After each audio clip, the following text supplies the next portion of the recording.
And the Anaheim Angels, a new-look ball club and a new-look stadium in brand new uniforms. And in the top of the first against Mark Langston, the opening day starter for Anaheim. Garcia Parra has flied out. John Valentin doubled into the corner and right. He just walked Mo Vaughn, so runners aboard at first and second as the designated hitter Mike Stanley swings at the first offering from Langston. Stanley to be followed by the third baseman Tim Naehring. One out in the top half of the first inning for the Boston Red Sox, who will go with Tom Flash Gordon as their opening day pitcher.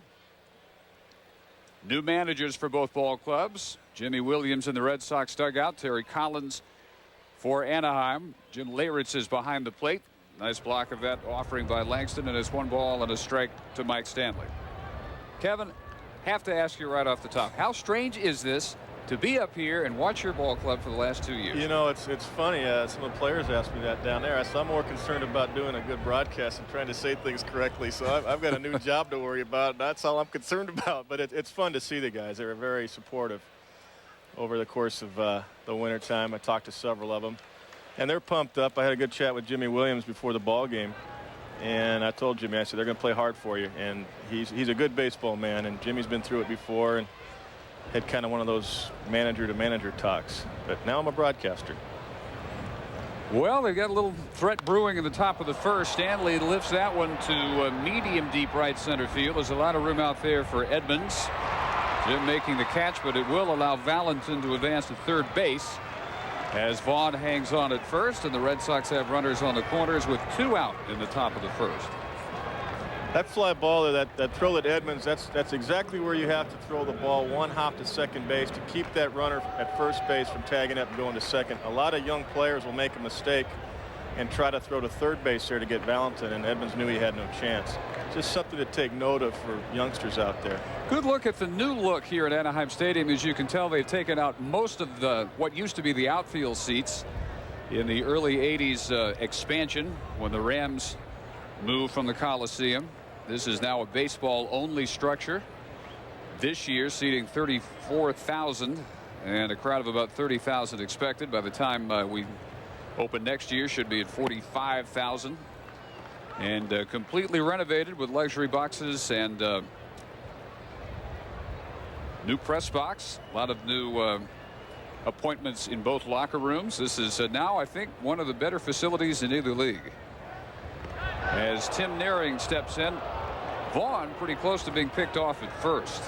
Langston has won several Gold Gloves. He's one of the better fielding pitchers in the American League.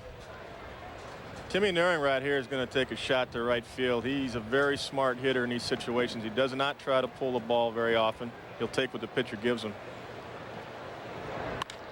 Naehring sends that one to DiSarcina, who will make the easy flip to second base. Alicea there for the force, and we're through the top of the first. The Angels coming to bat.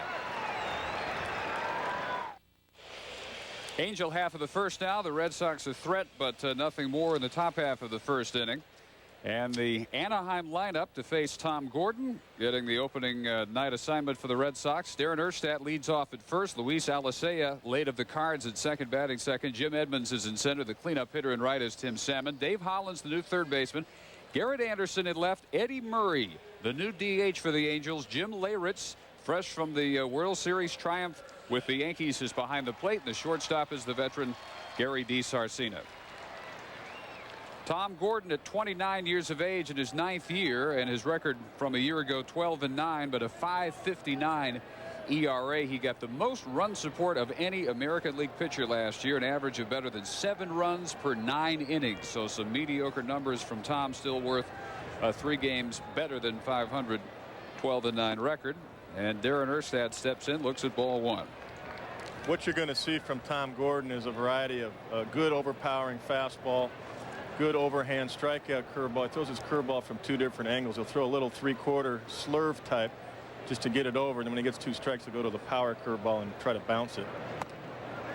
Ball 2 to Erstad, the first pick in the June '95 draft by the Angels after an All-America career at Nebraska, including time as a punter for the 1994 national champion Husker football unit.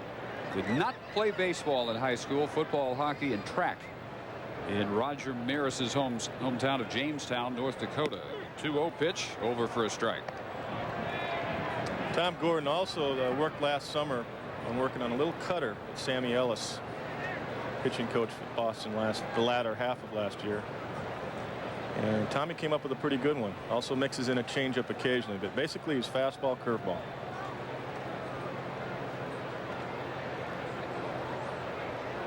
The 2-1 way high to Erstad, and Gordon immediately falling behind. This is a guy that like all pitchers, needs to work ahead in the count to make his stuff its most effective. Well, this was Tommy's problem in '96. He works high in the zone a lot. When he misses high with his fastball and works behind the count a lot. So the 3-1 over at the waist, and the count runs full to Erstad. There's never been a question of Tommy's stuff. He's got an outstanding fastball and as good a curveball as you want to see. At one time he was a closer for Kansas City, then became their #3 starter. And of course now for Boston he's a #1 starter, which is a new role for him. 3-2 to Erstad. Swung on and missed, and Gordon retires the first batter of 1997 for the Anaheim Angels, with the new look duds. They've gone to the sleeveless look this year under the new ownership of the Disney company. There's the Red Sox defense, and especially in the outfield, Kevin, a lot of people in the new positions, and at second, Valentin moving from short to make room for Garciaparra. We touched at it at the top of the show. New left fielder Will Cordero played briefly in left field for Montreal 2 years ago. Last year, not at all. That's brand new for him. Shane Mack in center. And Luis Alicea, the batter, looks at a strike. And Rudy Pemberton in right field. Pretty good throwing arm and a lot of speed in right field. That's their best, probably their best arm in the outfield. Shane Mack, the center fielder, has come up with a sore shoulder most of the spring, and there's a lot of concern there. And that left field and center field, you can take some extra bases on those two guys. Alicea with the Cardinals last year hit .258, 5 homers, 42 RBIs. Getting back to the defense briefly, at shortstop, Garciaparra, chance to be the American League Rookie of the Year. Valentin moves over to second base, where he's never played before. Perhaps a bit unwillingly, but John's a professional. Alicea with a notion and holds off, but it's 1-2. Luis in Boston 2 years ago. Then the Cards last year, their everyday second baseman in the absence of Mike Gallego.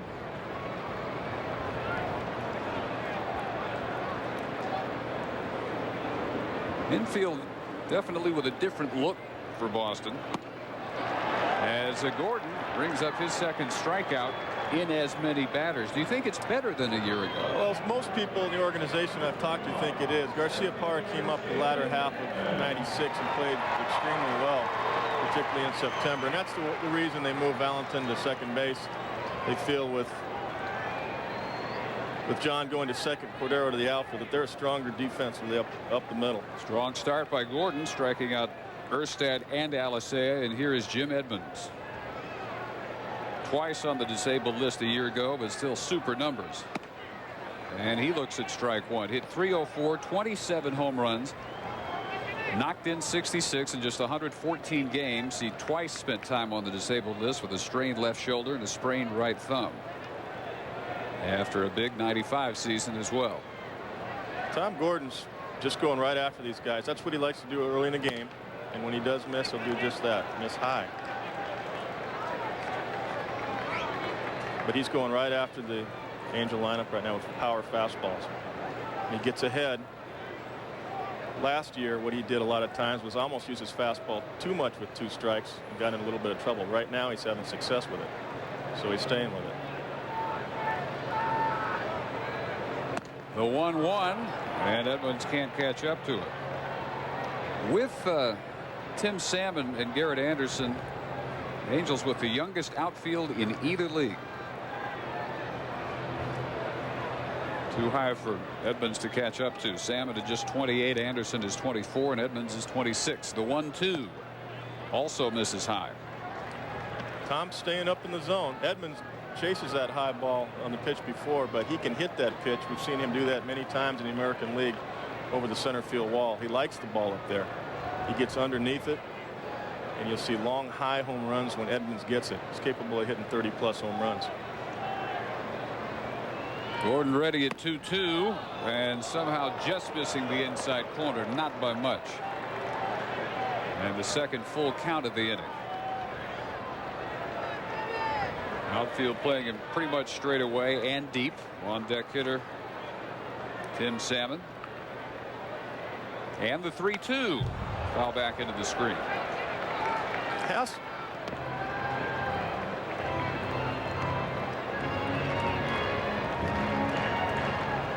Now at 3-2, what would we expect from Gordon? I think he'll do the same thing. He'll stay with the fastball. Probably try to throw it up in the zone again. Try to blow it by Edmonds. Terry Collins off 3 winning seasons with the Houston Astros, but never in the postseason. Brings a different level of intensity to the Angels. Gordon again with the 3-2, and this one is in the air and drifting foul as Cordero gives chase at about 6 or 7 rows deep. Bill Hasselman, the new starting catcher this year for Boston, did a great job when Mike Stanley went down and really earned the job in September of '96. That's why he's behind the plate. When Boston got back in the pennant race, Hasselman was given a lot of credit by the pitching staff. The way he calls the game, the way he sets up behind the plate. Hass sits low, and that's what you want to do as a catcher. Watch the target he gives. He gives a nice full glove target.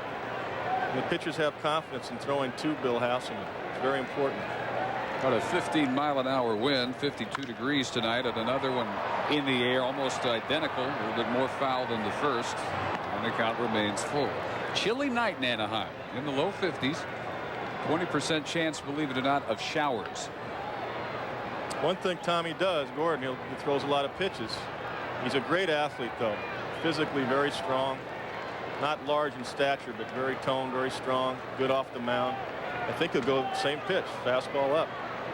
Just 5'9", 180 with a big right arm. That one is very deep to right field. Looking up is Pemberton, and it's gone.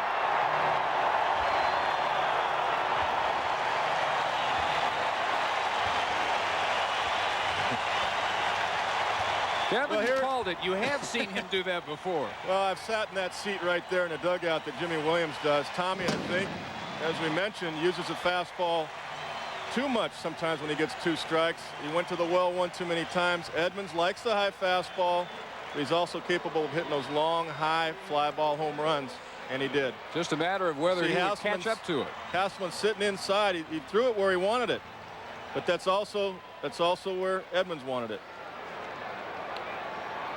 And right at the retired number 29 of hitting coach Rod Carew.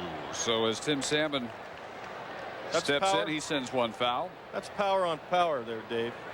That's what Tommy Gordon was doing, and challenged Edmonds, and he got him. That's the classic matchup. But I really feel that if Tom uses breaking ball a little bit more earlier in the ball game, and I felt this a year ago, and there's his first one. Maybe keep the hitters off balance, because good hitters are going to catch up with good fastballs. You got to change speeds. Edmonds giving the Angels their first run. Salmon off a .286 season, 30 home runs back into the screen, 98 RBIs. A little bit of a come down from his 2 strike shortened campaigns, but 30 home runs now for Salmon, 3 of the last 4 years, and he just missed his 2nd straight 100 RBI campaign. Tim's a great all-around player too. He's a great outfielder. He's got a good throwing arm. He's the core of this Angel ball club this year. 1-2 is on the inside corner, and so Gordon strikes out the side, but he allows the home run by Edmonds, and through 1 it is 1-0 for the Anaheim Angels over the Boston Red Sox.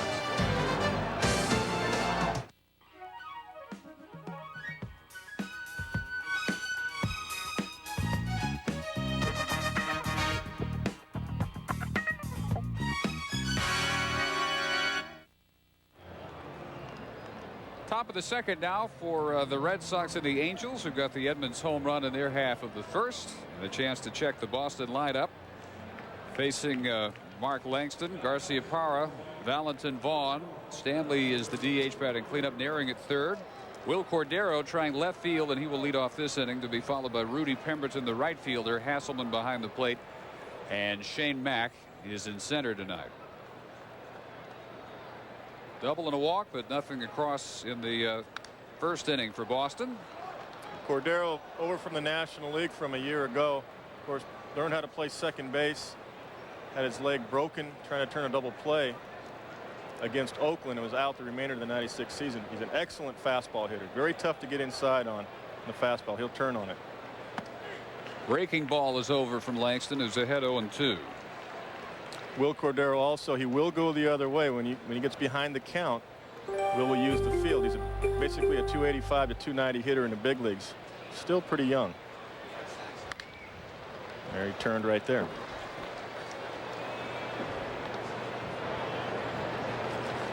Mark Langston last year 6-5, a career low for victories. 4.82 ERA, career low 18 games, 116 hits allowed, 123.1 innings, also a career low, and just 83 strikeouts. Reaching to send that one foul. Langston, though, has had 2 injury-plagued seasons as you look at some of the still to be completed refurbishing of Anaheim Stadium. Going to be a nice ballpark. Already is a much improved park in its baseball only configuration. Another 0-2 offering and another foul ball. Langston in '94 missed time when bone chips were removed from his elbow. Knee cartilage was the problem last year. And he has had an ERA higher than 4.60 for 3 straight years. Those are not numbers you normally associate with Mark Langston. No, the injuries definitely took its toll. The legs are so important as a pitcher, especially. Obviously the arm. Cordero again going after the 0-2 offering. Can't catch up to this one. The first strikeout for Langston. Langston has a good live fastball. Led the American League several years in strikeouts when he was with Seattle. And now has really learned how to pitch a lot better than he did years ago. Years ago, he was strictly a power pitcher. Now he uses a curveball and a slider and mixes in his changeup. That last pitch had some run to it. It was a 2-seam fastball, which means when you throw that 2-seam fastball, you're going to have some sink to it. A 4-seam is a power fastball, basically straight. Rudy Pemberton first ball hitting. Sends one sky high. It'll be handled by Dave Hollins, who has to backpedal a bit furiously to catch back up to it. There is a little bit of a breeze, as we said, up to 15 miles per hour at game time. So the first 2 retired in the second, and Bill Hasselman will be the hitter. Hasselman's a pretty good low ball hitter. Where pitchers try to get him out is pitch him up. Has a slight loop in his swing. It does have a lot of power when he gets it. Curve misses. Hasselman a 274 hitter last year, 8 homers and 34 RBIs in 77 games. But about 127 points better against lefties than righters. He hit 358 against left-handed pitching last year. One thing about Bill Hasselman, he's a real force in the clubhouse. The players like him. When he was in the backup role, he took his role and did his job, never said a word, never complained. He earned the right to start this year. And it's important to have guys like that in your ball club that are not selfish, and Bill Hasselman is far from selfish. Jimmy Williams figuring to rely heavily on platoons, so Mike Stanley will get some time, no doubt, behind the plate. First strike by Langston, 3-1. Right here in a 3-1 count, you probably want to go fastball away. You don't want to come into his power by throwing in. Right back at him and bounces one in. And the second base on balls allowed by Langston. Vaughn walked in the first and was erased on a fielder's choice. So the bottom of the order, Shane Mack, off 2 years in Japan, which followed 5 years with the Minnesota Twins. And Shane basically used to run extremely well, steal some bases for him. Pretty good center fielder. The one concern, as we mentioned at the top earlier, is that his arm is very sore. He's had a tough spring throwing the ball, and they're concerned about that, the Red Sox coaches that I talked to. Mack's best year for the Twins, 92. He had 315, 16 homers, scored 101 runs as their leadoff hitter. That is a ball on the appeal. He did not go around. Now 33. It's his 8th major league season. Former UCLA All-American. Now Hasselman, he'll steal a base now and then occasionally on a first move. What that means is it on a left-hander only. When you're at first base, first move means as soon as that pitcher lifts his leg, the runner will take off. Now that's a sign given by the manager to the third base coach and to the player. And it's a gamble, but I don't know that Jimy Williams will do it right here. Not at the moment. That one misses inside. 2-1. Throw gets away from Langston. A bit too much on it from Leyritz. What stylistic changes would you expect from your style to Jimy Williams' style? Well, I used to have a first move sign, and I would give it to Hasselman. That's why I brought that up. Jimy Williams, the games that I've watched, I think he's trying to make some things happen. I watched one of their games in Las Vegas over the weekend, and he tried to steal 3 bases, and they were thrown out 3 times. Swing and a miss, 2-2. But he's a baseball man. He's been around winning organizations in Toronto and Atlanta. Bobby Cox is a manager. You have to take your personnel and evaluate that and not run yourself out of an inning. And the base stealers that they have, Garciaparra is probably their best one. Quick check of Hasselman at first. Langston's not taking Hasselman for granted because they're smart too. They've seen him run before. They know that he can steal a base occasionally.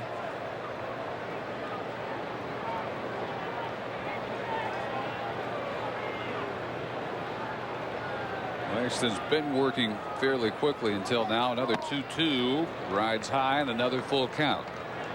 Not only 1 hit so far. First inning double to Valentin. Vaughn and Hasselman have reached on walks. Shane Mack has gap power. They play him straight up defensively, both in the infield and the outfield. He hits a lot of balls to right center, left center. Hasselman going on the 3-2, and a line drive speared at second base by Alicea. Terrific defensive play to end the second. Still 1-0 Angels.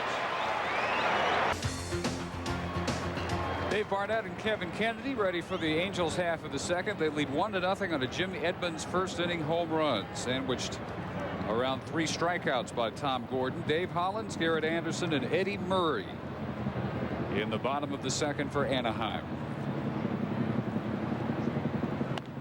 Dave Hollins is a very selective hitter. Dave will work the count and he'll take a walk. You think of him as a power hitter, and he is, but he's very selective for a power hitter. .262 last year, 16 homers, 78 runs driven in. 1 ball and a strike. Struck out a lot, 117 times in 149 games.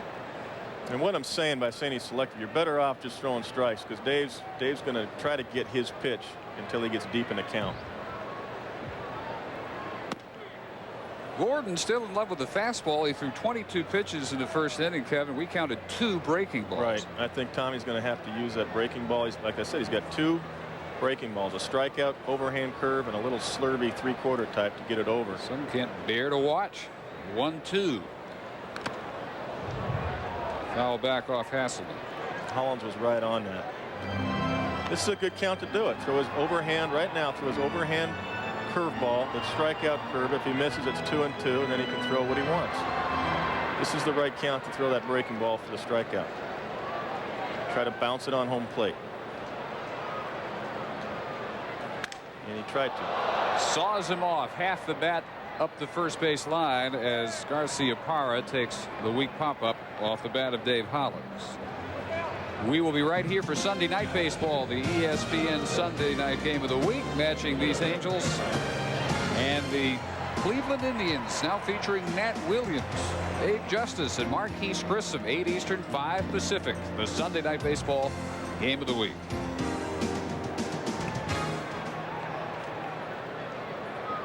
Garrett Anderson,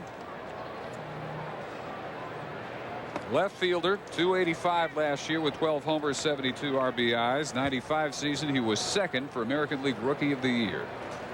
Just 24. LA native in his 3rd year. That one high 2-0. The one thing that our pitching coaches in Boston the last 2 years when I was there, they tried to work with him to, or at least last year, excuse me, was working his changeup a little bit more. It's such an important pitch, and especially in a count like this. I don't think Tommy will throw a changeup here, but such a great pitch on a 2-0 count. At the knees, 2-1. And that's a fastball. That's pretty much all we've seen from him. But you're going to see power, like I said, from Tom, and I think that's why he hasn't been the pitcher that he could be. Fastball usually up to the high 80s. And now 3 balls and a strike. You ever seen him this shy about the curve early in a game? We did last year, and that's one of the reasons that I think he didn't have the success that he could have had. He had a lot of run support, but really didn't have a great year. Once again, a little looper, not much contact at all, and handled off one hop, but not in time to get Anderson. So the chopper to Naring at third, beat out by Garrett Anderson. And the second base runner, if you count Edmonds on the home run of the first inning for Anaheim. That's a good play by Timmy Naring. He just beat it out. Anderson beat it out. There's nothing more that Tim Naring could do here. Perfect throw. Tim Naring's had a great arm. Tim Naring's an outstanding third baseman on all plays. He's one of the best I've seen going to his left or his right on one-hop line drives, and I hope we see one later on tonight. I've never seen a guy pick as many balls going both ways as Tim Naring. First at bat is an Angel by Eddie Murray, en route to the Hall of Fame. 5th club for the now 41-year-old in his 21st year, and those numbers compiled with Cleveland and Baltimore a year ago.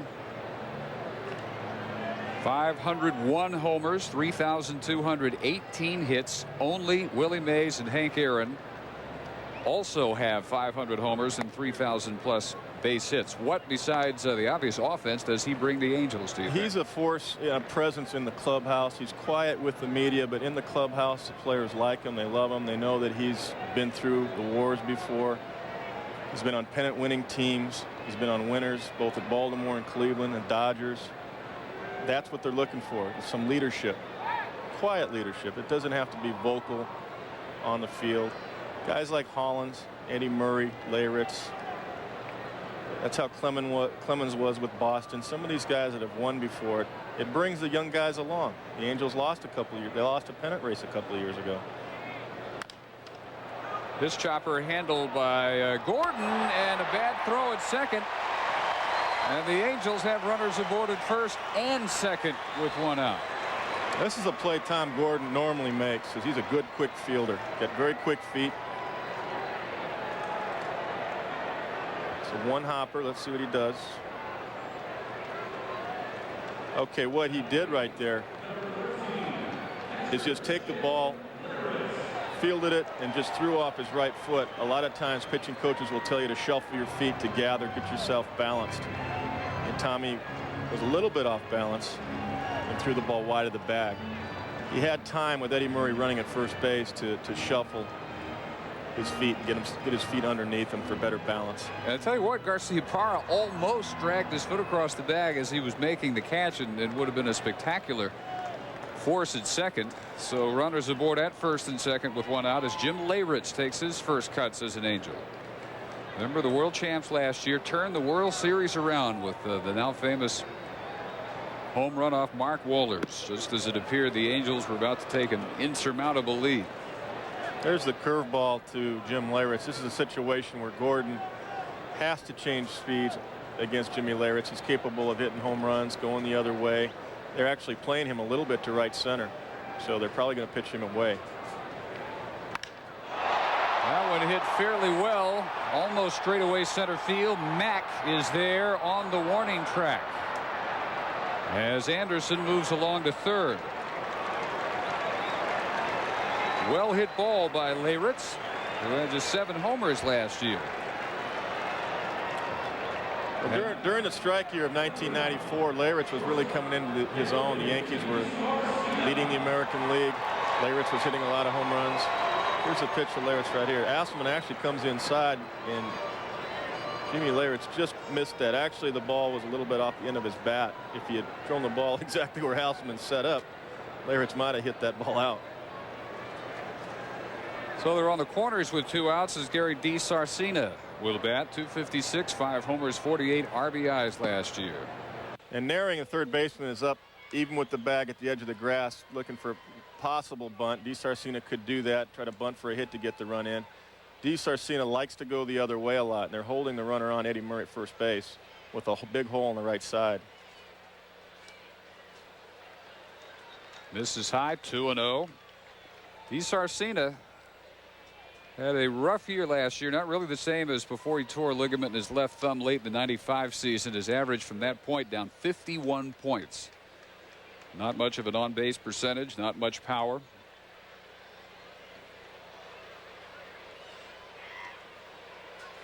Takes again, and it's 3 balls and no strikes.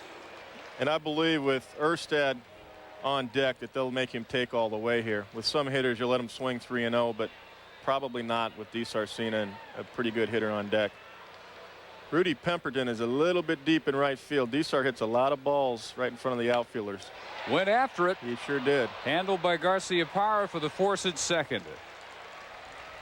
And the gamble on 3-0 does not work for DiSarcina. Still 1-0 Anaheim. In our ESPN studios, and Kevin knows walks will kill you. Scott Sanders walked 2 and faced Tino Martinez. Former Mariner goes yard. 3-run shot. Seattle has added 1. Now the Yankees up on top in a little different scenario than last night. Dave and Kevin. All right, Carl. Long ball is accounted for the only run in this one through 2 innings. The home run by Jim Edmonds. Red Sox survived the throwing error by Gordon as Terry Collins going aggressive by letting DiSarcina swing away at 3-0 and led to the inning force at second. Garciaparra, who flied to right to begin the game. And that's the manager's prerogative. That's why he gets paid to make those decisions, and sometimes he'll get second guessed. Some managers would have taken DiSarcina, had DiSarcina take the pitch there and let Erstad have a chance for a big inning, but that's his choice. Swing and a miss, count even at 1-1. What's fascinating about baseball is what is too aggressive a style for some clubs is exactly what others are looking for. And apparently that's what Terry wants to bring to this ball club and show people right now that we're going to take advantage and try to be aggressive, no matter who it is. And some clubs seem to bounce from an easygoing manager to a much more intense guy. Former commissioner Peter Ueberroth on hand for opening night. And that seems to be what both the Astros, in allowing Collins to go, and the Angels, by picking him up, have in mind. A little less intense style for Houston. Well, Terry's basically grown up in the National League. He was with Jimmy Leyland as a coach. He managed 3 years in Houston. In this league, you don't have the pitcher hitting. You've got the DH, and I think Terry will find that as it goes on. Swinging on 3-1, and this one sends Salmon back a couple of steps in front of the warning track. So Garciaparra twice flying out to Tim Salmon and right. My point being on Terry Collins is that he's trying to be aggressive, and that's great. But you find out in this league there's a lot more runs scored, and 1 through 9, there are basically no outs in the lineup. Here's John Valentin. Well, the coaching staff as well with a strong National League background. Larry Bowa, Dave Parker, his base coaches. They'll have some adjusting to do. A lot of new personnel to learn who's got an arm you can run on, who you don't mess with. That's right. And there's good scouting, good information that's given to them by a variety of people. Their coaches, their minor league people that have been here before. Joe Madden, Marcel Latchman. Joe Madden, the bench coach. Marcel Latchman was the pitching coach for several managers, and last couple of years was a manager, of course. Now that's a little unusual too. Went from managing, resigned in August, to now he's the pitching coach. And I think that's his best role. I think he likes that, and Terry was very comfortable. Terry Collins very comfortable having Latchman back. A loyal organization man and a good man. 3-0 to John Valentin, who owns the only Boston base hit, a double. Valentin did something that he doesn't usually do. First pitch is go the other way off Langston in the first inning. Once again swinging away at 3-0. John a lot of times, especially in Fenway Park, of course, he's a little bit different hitter. He'll look for that ball to pull because the fence is so high and the wall is so short in Fenway Park. But on the road, he will go the other way more. But it surprised me a little bit. First pitch out of the chute, fastball away. He hit it very well into the corner. He's capable of doing that. That one misses high. Let's check in again with Carl Ravitch in the studio. Hi, Dave, and let's check in on the Indians opening their season against the A's. Ariel Prieto digging himself a hole. Julio Franco drives in a run. Franco knocks in a run with a single. So does Manny Ramirez. So does Sandy Alomar Jr. And Cleveland picking up where it left off. They're up 4-0. Boy, just about the only recognizable names for the Athletics anymore are the reunited Bash brothers, with Canseco back to team up with Mark McGwire. Mo Vaughn walked in his first appearance. Looks at a ball.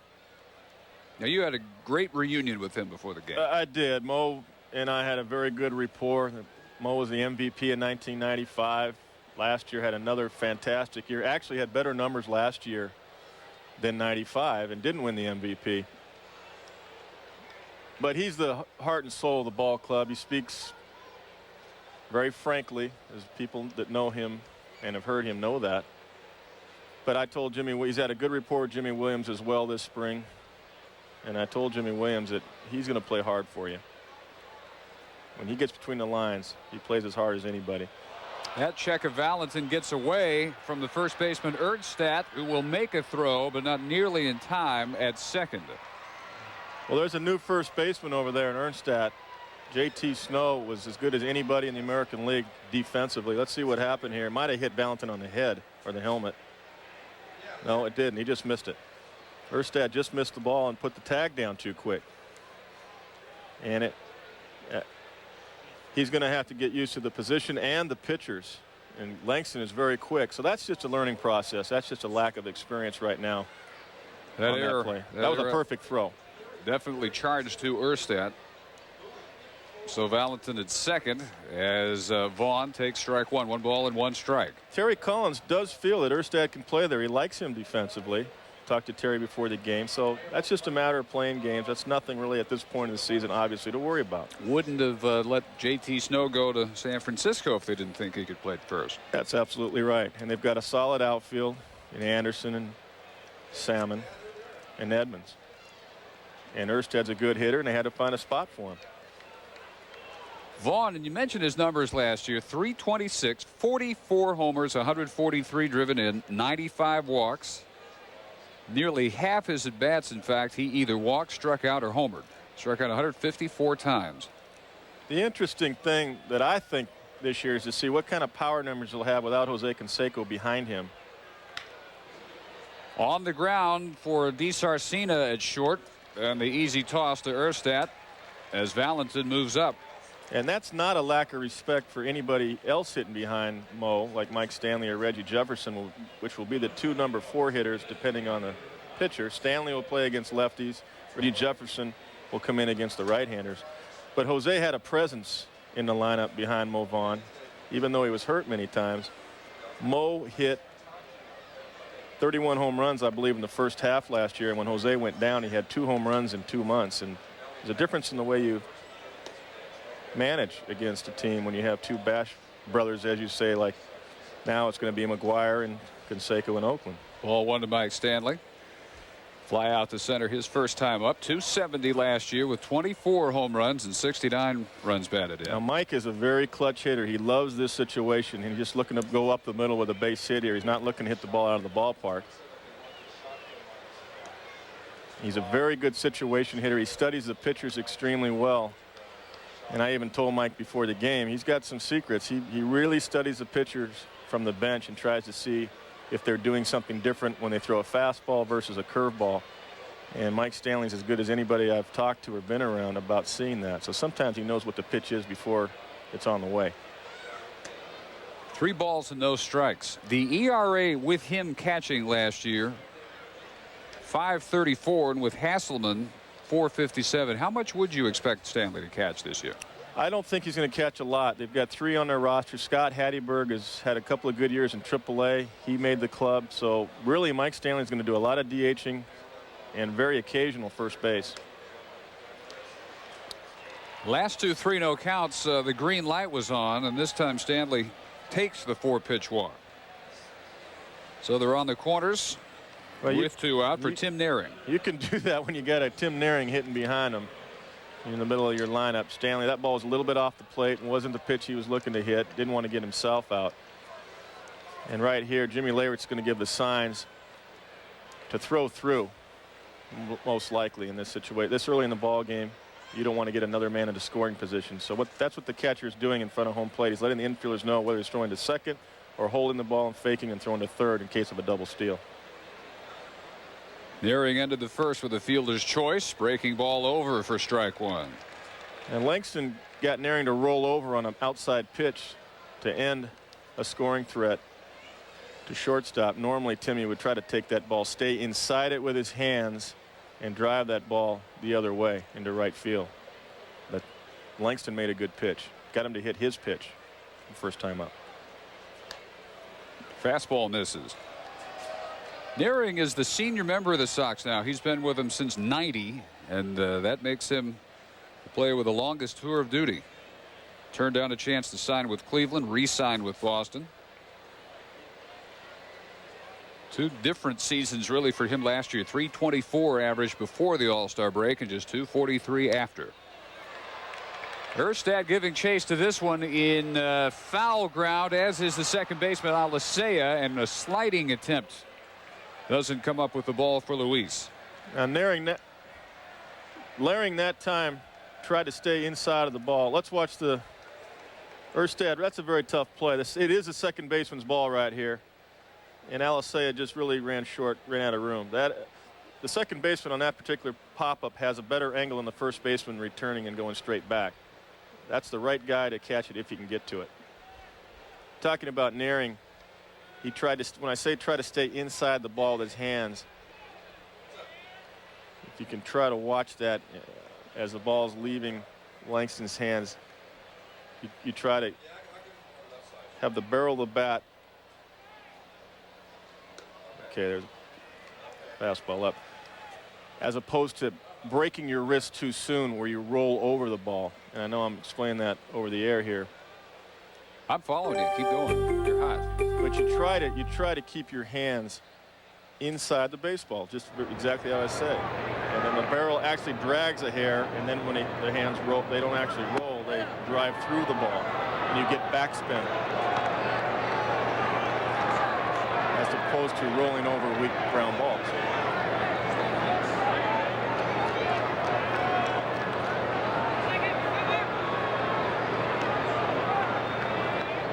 Langston taking his time. Stanley at first, Valentin at third, with 2 gone and the 3-2 pitch coming. Swung on and missed. For the second strikeout by Langston. Through 2.5, 1-0 Angels.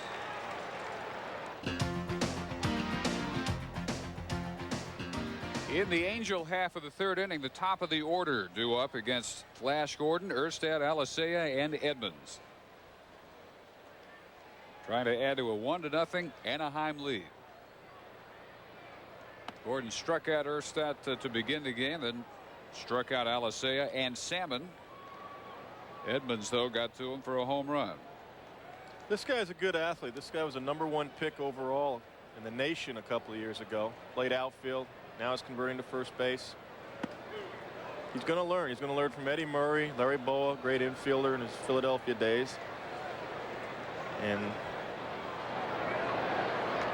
that first inning home error is really nothing to worry about.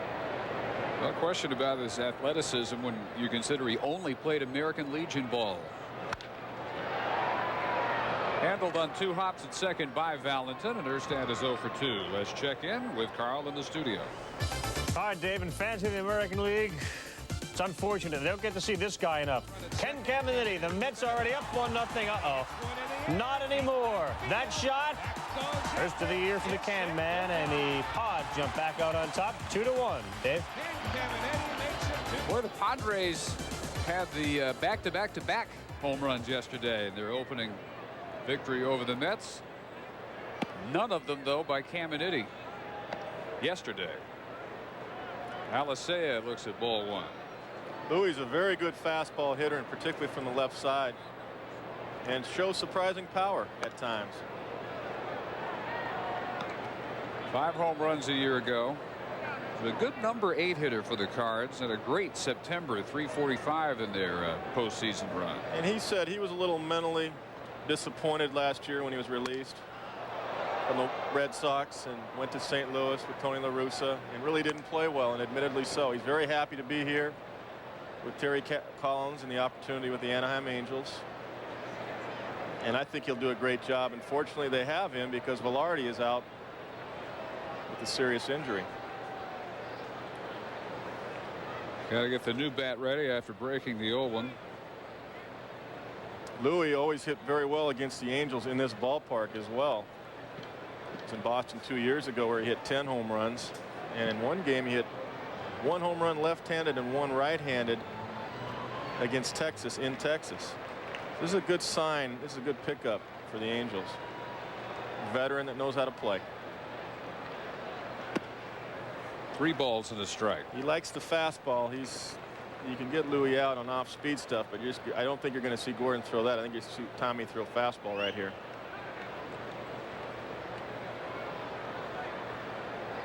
And Louis can hit the fastball if it's middle in. Walked him.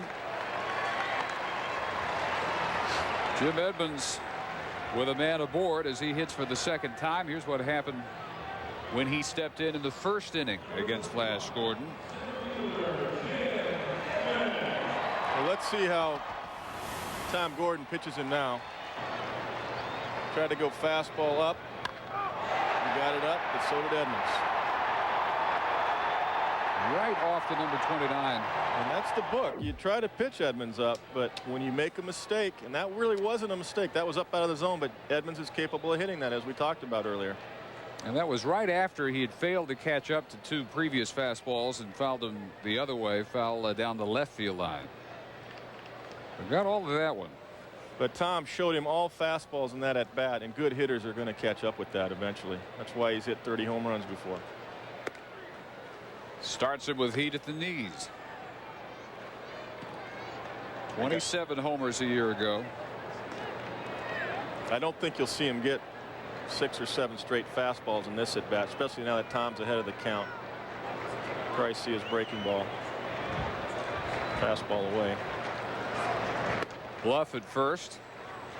1-1. All but 2 of Edmonds' homers a year ago were against right-handers, and he hit about 160 points better against right-handers. Edmonds had a wrist problem that really affected him last year as well, and a back problem. Still good numbers now in his 4th year. Orange County native from Fullerton. Check again at first of Alicea. Well, right there you saw Alicea flinch. It looked like a play might have been on. This is not really a hit and run man that you want to do right here with Edmonds. So Alicea either might be on his own as far as stealing or was given a straight steal sign. With 1 out and Edmonds up, you really don't want to put a hit and run on and take the bat out of his hands. And Gordon's concerned about him. That quick move you see in Tom do is given from the bench to the catcher. The catcher flashes a sign and tells Tom Gordon to step off quickly to see what, and that allows the manager to see what the runner's doing. If the runner flinches, now he might call a pitch out after that, assuming he's going to run. And it's the other manager's job to take the sign off. And that's the cat and mouse game that goes on in this sequence between managers. So when you see a pitcher step off quickly like that, it's usually coming from the bench. Or when you see him throw over, many times it's coming from the bench, from the manager. And of course the pitch outs usually are coming from the bench. Those are all to minimize the running game for the opposition.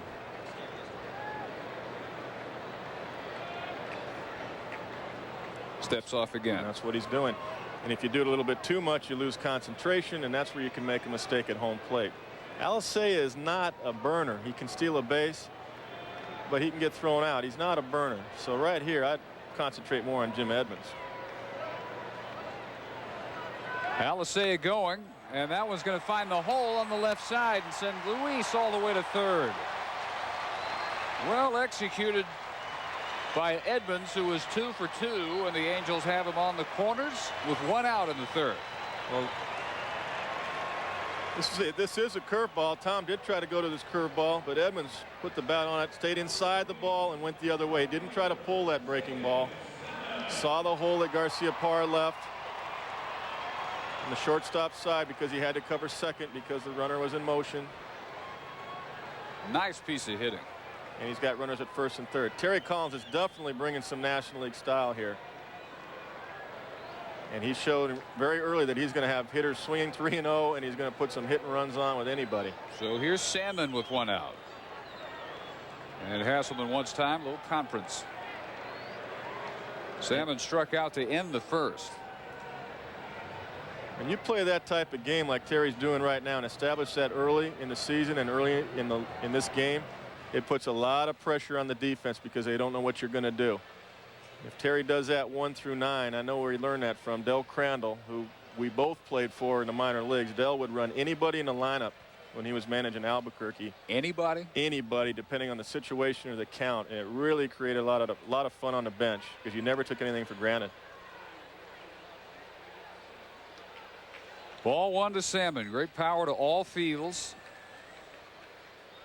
30 homers a year ago. I like that style of play because it gets everybody in the flow of the game. You know, anybody might do anything at any time, and I think Terry's going to establish himself quickly here in this league. About 10 rows deep, 1 ball and 1 strike. Well, it's a more entertaining style even when it fails, and we've seen it fail already. It really is, and that's where, you know, he's going to get second guessed, but I like his style. I think he's going to do a good job. They need that here in Anaheim. They've tried the other way to play for big innings, not putting enough people in motion. Terry is going to put people in motion. 2 balls and a strike. A lot of room for Salmon to shoot at the left center gap as Mack plays him to go the other way.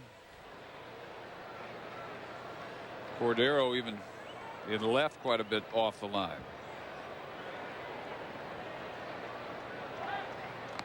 Check of Edmonds. And now what he's got him doing, he's got Jimmy Williams worried, and Tom Gordon. He's got those guys worried, and Tommy's thrown over there and taking his concentration away from home plate.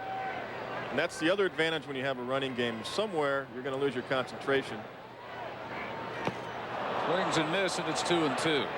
And over the course of the season, you're going to make a lot of mistakes at home plate. It's not to say that you don't concentrate on the runner, but you got to pick your spots.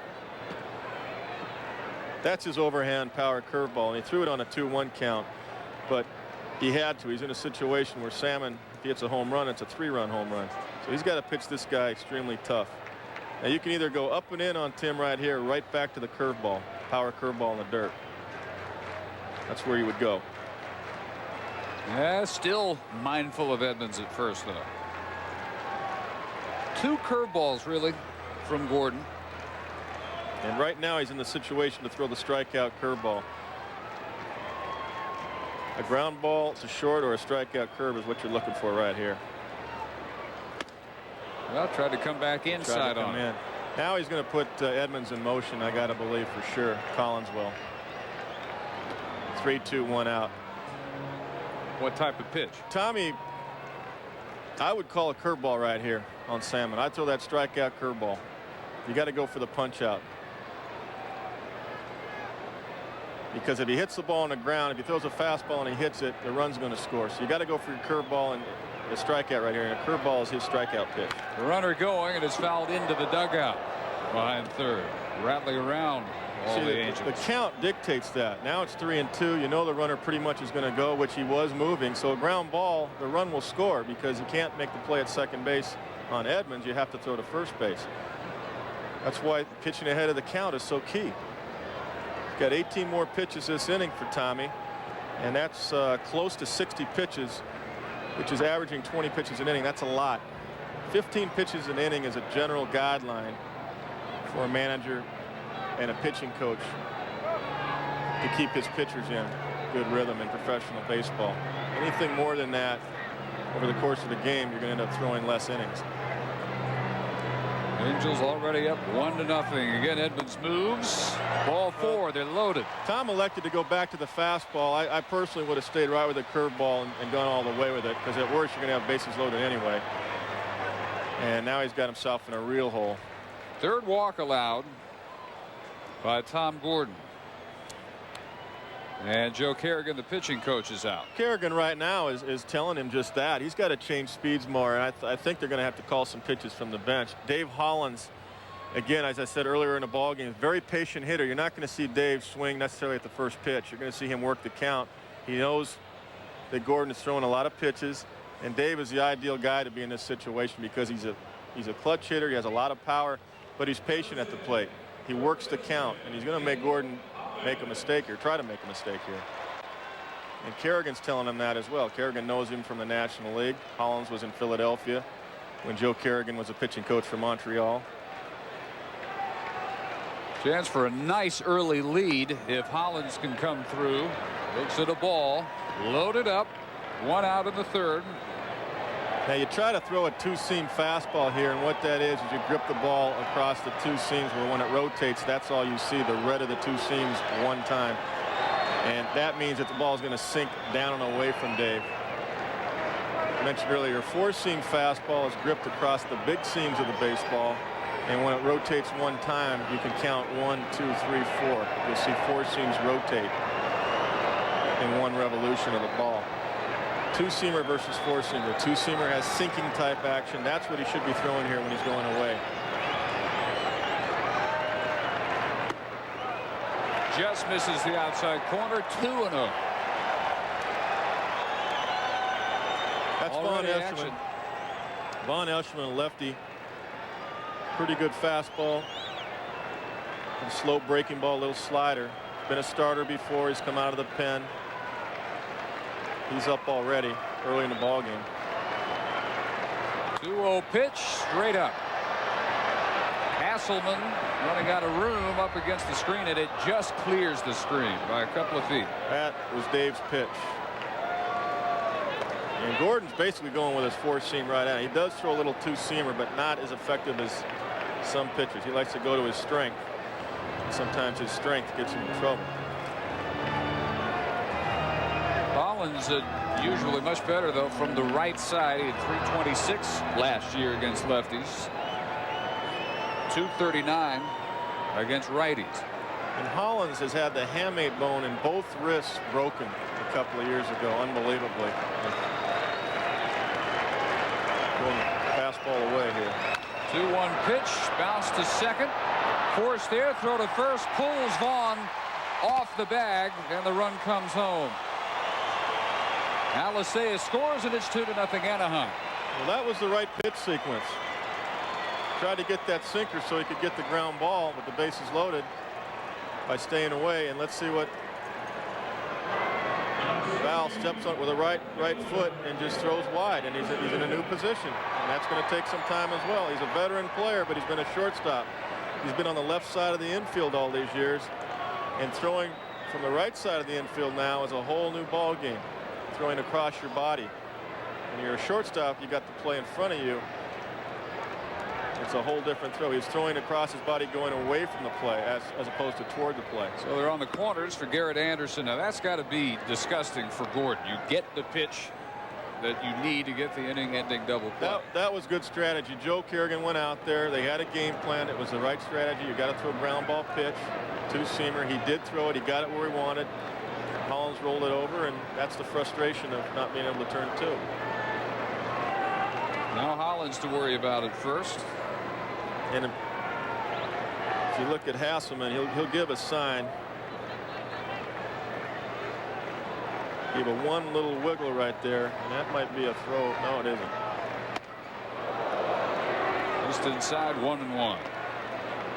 But what I was anticipating was possibly a throw over. Usually when you see something different with instead of a straight one, it's either a sinking fastball that he wants. There's two different fastballs guys will throw, and that's usually what it is. But they're worried about the double steal. Collins has shown he's going to do anything. And even with Garrett Anderson up now, I wouldn't be surprised at anything out of Terry. And that's going to make it fun for the fans watching this. Yeah, we're Angel 3 Ball innings, Club. less than 3 innings into the first game of the season, and the managerial stamp is already pretty firmly applied. I think that's great. And Hollins can steal a base. When you get the pitcher and the catcher thinking about it in the defense, it puts a lot of pressure on the defense. Anything could happen at any time. You can't lay back with this club, with this type of manager. Anderson badly fooled on that one. Count runs even at 2-2. Edmonds at third, Hollins at first. Alicea is home. Now they try to get inside a lot on Anderson too to get him out with 2 strikes. And I think that's where Hass is going to go. Fastball up. No, it was a curveball. Speared by Vaughn on 1 hop. Red Sox are out of it, but they allow the run on the Hollins fielder's choice. We're through 3 complete at Anaheim Stadium. Anaheim leading Boston 2-0. Angels have gotten to Flash Gordon twice for a 2-0 lead. And Mark Langston set to work to Cordero, Pemberton, and Hasselman in the top half of the 4th inning. I'll tell you, I like what Terry Collins is doing, establishing his game. National League style.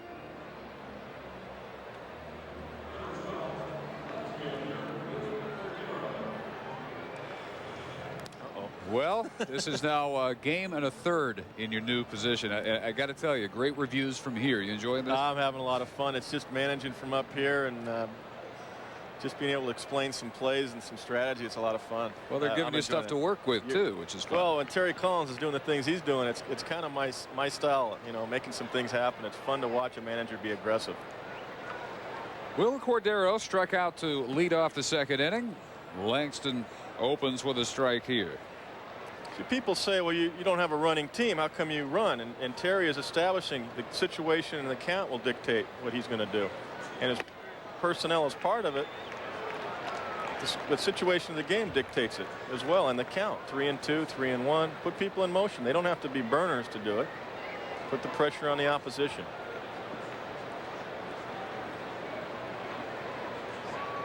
Oh, 2 to Cordero, and that one misses. Cordero acquired from the Expos, moved to 2nd last year, but as you said, the fractured right leg in May. Didn't return till August. Lost the job in the meantime to Jeff Fry. So with the move by Valentin, he's now at left, and he has struck out twice. All right. The tradition, as presented by Countrywide on ESPN Senior Golf tomorrow and Friday, 4 o'clock Eastern, 1 o'clock Pacific, is the first major of the season for the seniors.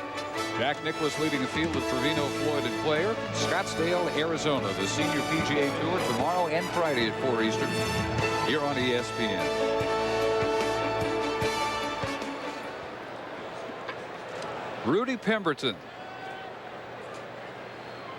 We saw it last time up, usually a first ball hitter. And there he goes again. And after this one. Rudy's very aggressive. Pretty good fastball hitter. Had a great September last year when he came up for the Red Sox.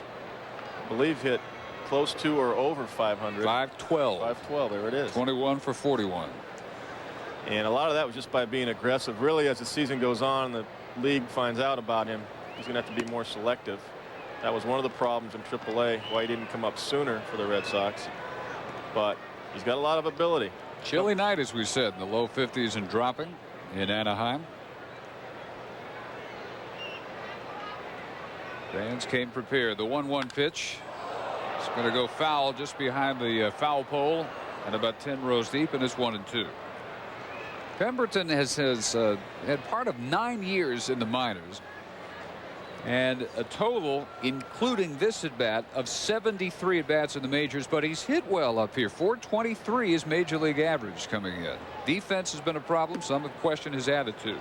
He got a chance to start for Detroit opening day a couple of years ago and had a couple of hits and played a couple of games, and all of a sudden that was that, and back to the minor leagues. I can't answer the reason why. All I know is when he was in Boston, he was a joy to have on the club. Just saw a good look at the pond, home of the Mighty Ducks of Anaheim, just beyond center field nearby. 3 balls and 2 strikes now to Rudy. Langston is really tough on right-hand hitters when he throws that power slider down in on, you call it a back foot slider. Down and into right-handers. Very tough pitch. Looks like he's going to throw a fastball here, though. Should be easy for DeSarcina at short. The throw over a step ahead of Pemberton for out number 2. As we again send it to Carl in the studio. All right, David, let's take a look again at the Indians and the A's. And what a luxury for Mike Hargrove. The number 8 hitter is Kevin Mitchell. He had a tremendous spring, and it has carried over. So they can single you to death, and they can homer you to death. It's 6-3 as Baroa has just gone deep. Meantime, Tino Martinez back in Seattle, already with a 3-run shot and a 2-run shot. He's got 5 RBI, and they are up 5-1. They're flying out everywhere. As Bill Hasselman swings and fouls one off at the plate. Walked in the second inning. We have a home run tonight from Edmonds for the Angels in their first inning. Alicea scored in the third. They lead 2-0. Nobody on, 2 outs. Top of the 4th for Boston.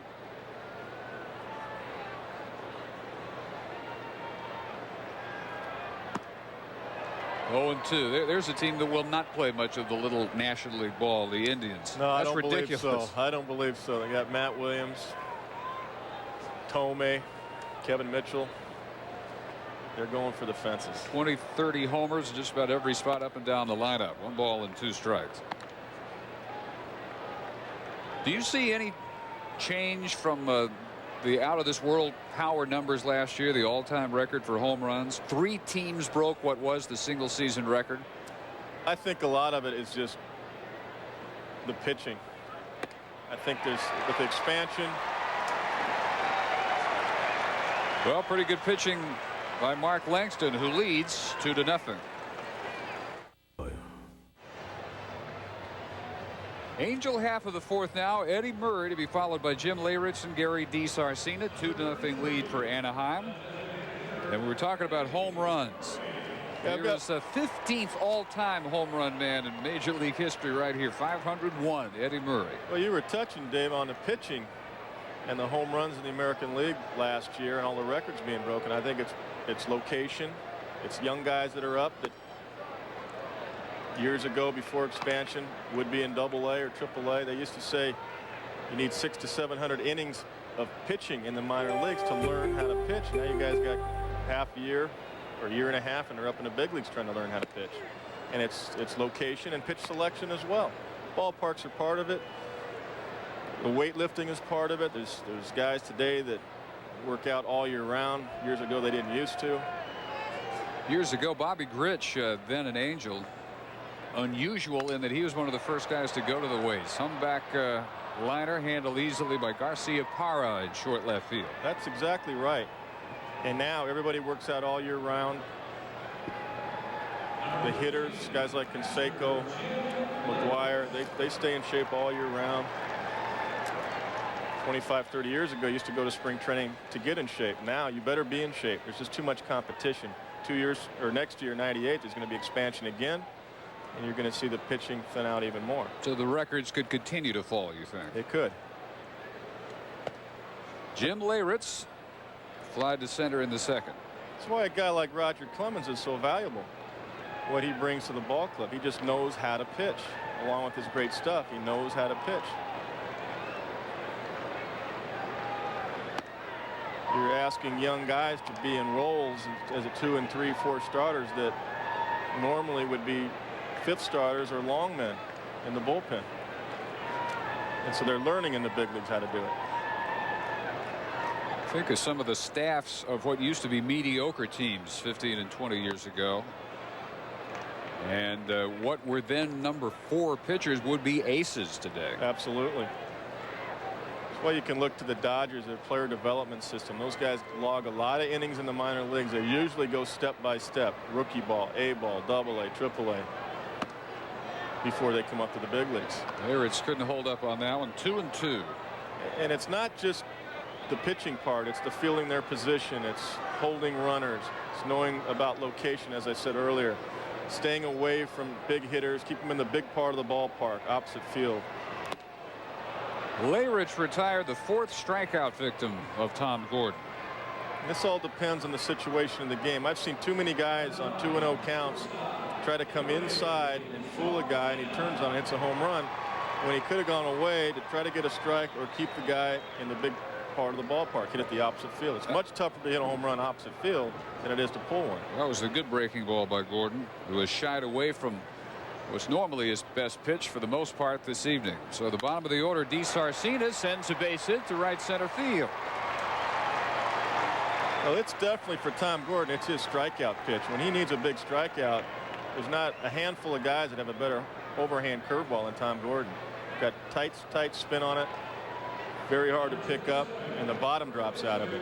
So I feel he should have used it more last year. I feel he should have used it more tonight. D. Sarcina aboard with 2 outs, and the top of the order, Darren Erstad, the new first baseman for the Angels. Well, Terry Collins has shown that he may run at any time. This wouldn't surprise me here if he picks a spot. Not immediately. Because at worst, you have your leadoff hitter starting the next inning. So in the right situation, when he gets a little deeper in the count, and when he tries to pick a breaking ball count, Terry may put the steal on, try to get him in a scoring position, get one more run here.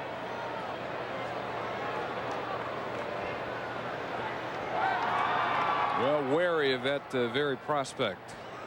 And when I say, excuse me, Dave, when I say a breaking ball count, I mean when he gets into the 1-2 situation, 2-2. Somewhere in there. Not going on the 1-0 pitch, which also misses. Flying away 2 balls and no strikes. No, and now it's not a good time to run. Gordon's thrown 2 fastballs, and now you let your hitter try to drive one here.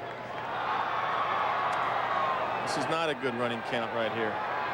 Erstad last year 4 homers in 57 games after his June call-up. Replaced Edmonds, went back down later to AAA, hit .305 for the season. It showed him enough to allow them to deal J.T. Snow, a 2-time Gold Glover, to San Francisco, and that opened up the first base job for the former Nebraska All-America. And he is going, swing and a miss. Throw is not in time, and a stolen base for D. Sarcina. Not a good count to run, but he ran anyway. You knew a fastball was coming, but he got a great jump. You got to give Collins credit.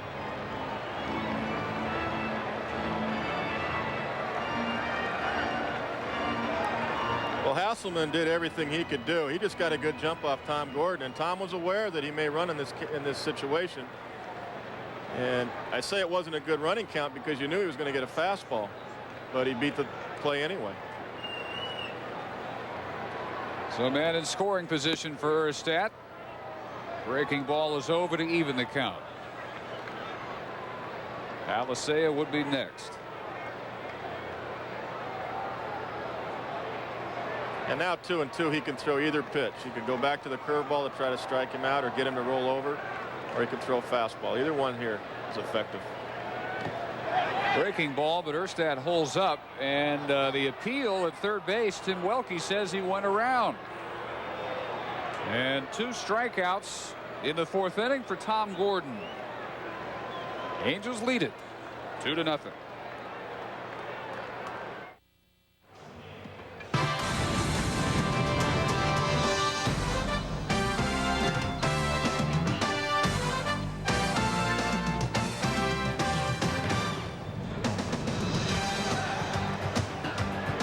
We go to the top of the 5th inning. Anaheim leading 2-0. Gordon 4 innings. He's allowed 4 hits and struck out 5. 5 left on. Langston gaining strength as the game has gone on. 4 strikeouts, including 3 of his last 4 batters.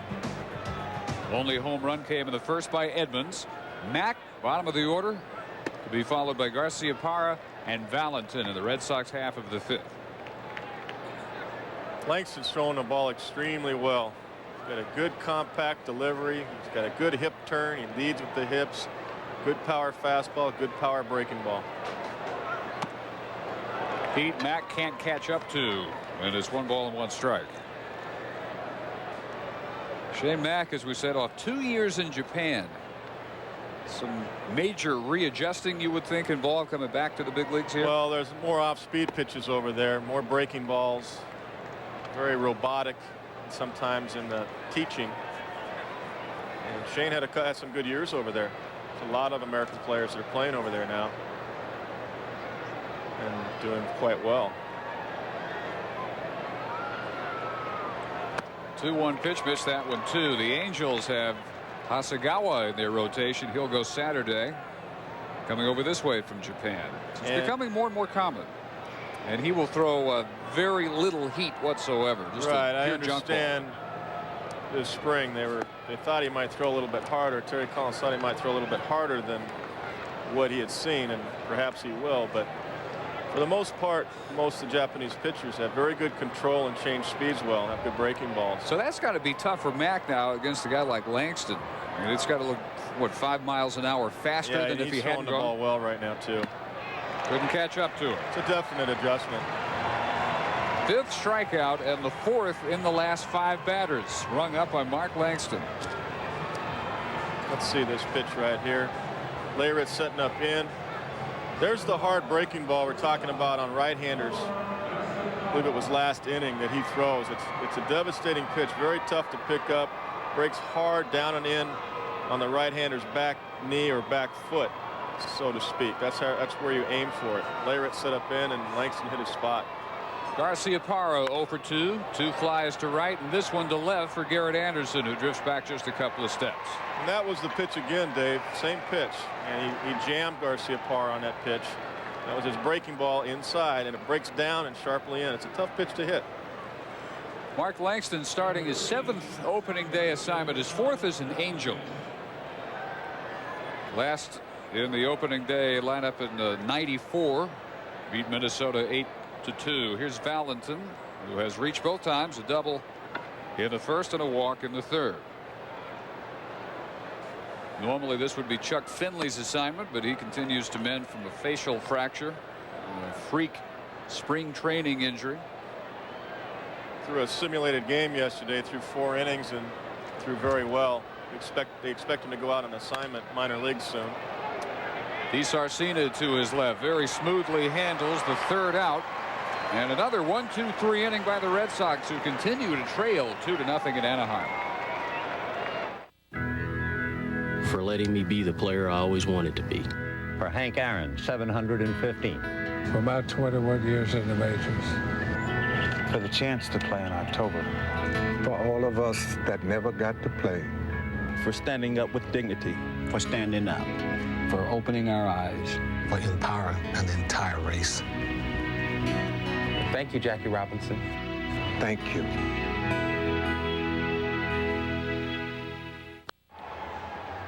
Alicea, Edmonds, and Salmon in the 5th for Anaheim, leading 2-0 behind the gem so far, tossed by Langston.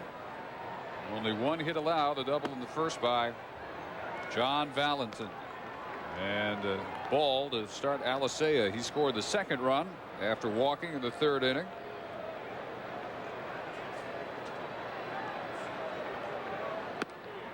Timmy Naring is up at 3rd base looking for a bunt. Louis normally doesn't do a lot of base hit bunting. He likes to swing the bat.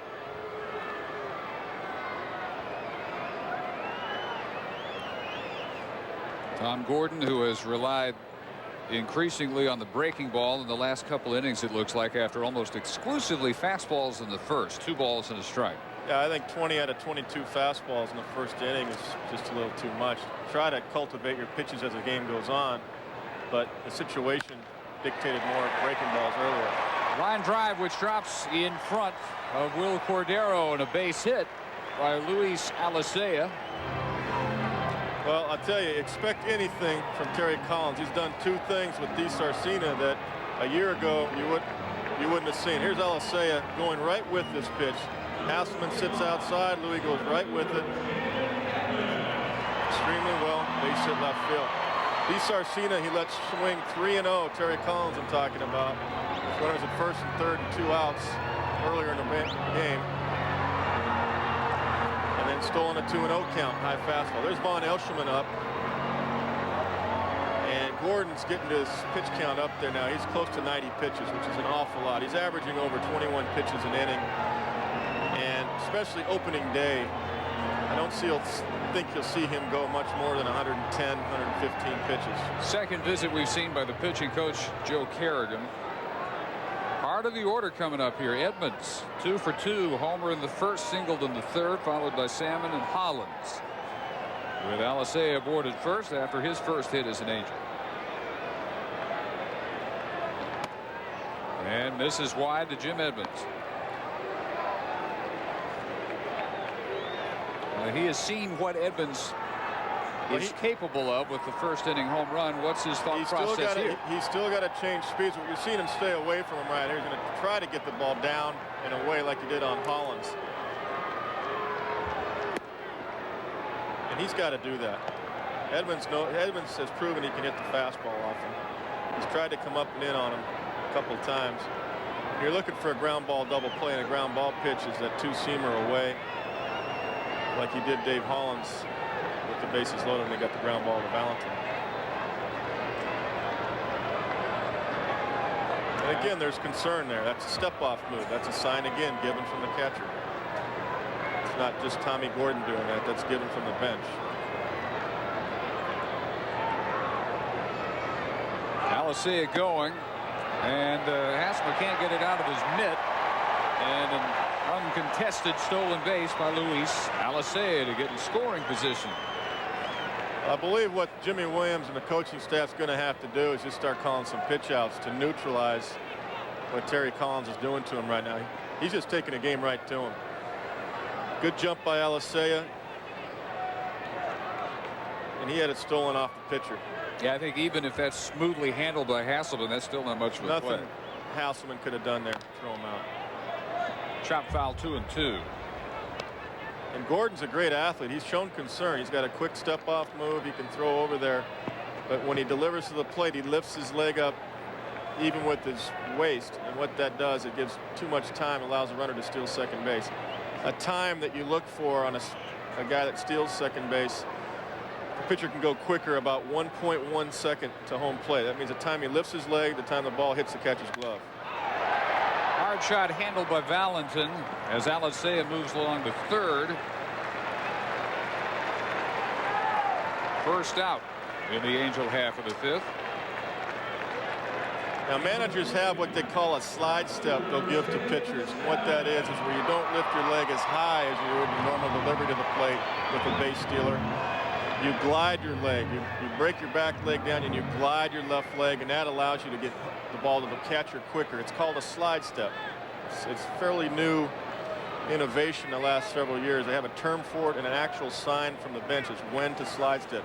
Now Joe Kerrigan, I know, is not real big on the slide step because the Montreal organization where he came from doesn't really believe in it. They believe it takes away from the pitcher's power. Infield coming in on the cleanup hitter. Salmon goes right after the first pitch and sends it foul near the Anaheim dugout. Type of situation he is normally going to thrive in. 98 RBIs last year, just missing what would have been his second straight 100 RBI campaign. Tim's an outstanding hitter in these situations, and he's looking to get inside the ball again. We talked about earlier to get something in the air to right center. You want to keep the ball off the ground. You got to get underneath the ball to do that. A pop-up is better than a ground ball here. Foul back again, 0-2. So you actually change your approach slightly. You don't want to break your hands too soon as a hitter where you're rolling over and hitting the pitcher's pitch. You do not want a ground ball here. So you try to get underneath the ball, your hands inside the ball, and hit a nice sacrifice fly to center field. To combat there, they're going to try to throw the sinking fastball or hard breaking ball to make him strike out or ground out. This one sails right over our heads into the upper deck. Oh my God. And then induces a mad scramble as it bounces off the facing. That came right up here. Deck, all the way down to the third row. I think he's going to go to the strikeout pitch here. Power curveball, bounce it. I mean, it's a time for it. He's got him in the hole here. Well, kept it upstairs, but Tim Salmon unable to reach it. And it's out number 2. Let's again check in on what may be a hat trick now from Tino Martinez. Here's Carl. Well, as you know, he's already 2 for 2 with 2 homers and 5 RBIs. Watch and see. Did he get enough of it? Tino Martinez, 3 for 3, 3 home runs and all 6 RBIs. His first career 3-home run game. Well, last night it was the Griffey Power Show, and his former teammate doing him one better tonight. Dave Hollins steps in. Anaheim with batters batting with runners in scoring position, 0 for 4 tonight. Boston is 0 for 3. Right here, Naring's even with the bag because we have seen Dave Hollins bunt in this situation. He's an excellent bunter. He does a lot of things well, Dave Hollins. Think of him just as a power hitter that played with the Phillies, but he does a lot of things well. He runs bases well. He steals bases. And Naring's wide of the bag, but he's even with the bag, which means if Hollins does run with the bunt, Naring can come in on it quick enough to take it away from him. Gordon behind him 2-0. Now 2 balls and 1 strike. Near first base coach Dave Parker. Hollins with the Phillies, their '93 championship season. Seattle planning on Russ Davis at third base this year. Made him available as a free agent, signed by Anaheim back in November. Also with the Twins last year. Big September for the M's. 353. Lays off the breaking ball. 3-1. 222 and 225 in '94-'95. So recovered pretty well last year, raising the average almost 40 points for Minnesota and Seattle. Alisei at third. 2 outs. Conference time with Hasselman out to the mound. What happened here is Hass put a finger down. Tommy didn't want it. Hass wants to be sure what they want to throw Dave Hollins right here. They got 2 bases open. They've got 2 outs. It means it's a 3-1 count. It's the hitter's count. Don't want to make a mistake. Leave something over the middle of the plate. If he ends up walking him, then you got Garrett Anderson, who's still a good hitter. But right now, 3-1 count, the hitter is at a distinct advantage. The numbers historically on 3-1 counts for hitters here are way to their advantage. So they walk him. And Hollins takes the walk, so they're on the corners. Now Hasselman here is going to go out to the mound, and that's it. Jimmy Williams will meet Hasselman at the mound, and we will have a pitching change. Look for Vaughn Eshelman to make his way in from the Red Sox bullpen, with the Angels leading 2-0. The A's were down 6-1 to the Indians, and Dave mentioned the fact that the Bash brothers have been reunited. Mark McGwire down the line. Tony Batista scores. So does Scott Brosius. They have come all the way back and knocked Nagy out. It is now 6-6. All right, Carl, and the pitching change. Vaughn Eshelman will face Garrett Anderson with runners on the corners and 2 outs in the 5th inning. First ball hitting and a pop-up by Anderson, which will float lazily down to Mo Vaughn in foul territory. 1 pitch does it for Eshelman. And no harm, as it turns out, at all, with Alisei staying at third base. Through 5, 2-0. Mets and the Padres, it is a night of home runs. Sandy Ashby, who, let's call him Eduardo Alfonso. He goes down and gets one. The 1-run lead, now 2. Ashby still in, but the Mets are on top by a score of 4-2. David, back to you. 5-71. All right, Carl, and it remains 2-0. I'm going to catch all the baseball news every weeknight at 10:30 Eastern, 7:30 Pacific. All the updated scores and highlights. Your most complete source of baseball news with Carl, Harold, Reynolds, and the gang. Except Wednesday, of course, we bring you the game itself. ESPN, your source for Major League Baseball. And Langston, who has settled into an overpowering rhythm, will look at Vaughn, Stanley, and Naring, the 3, 4, 5 hitters for the Red Sox in the 6th inning. He's gotten Vaughn on a grounder to short after walking him in the 1st.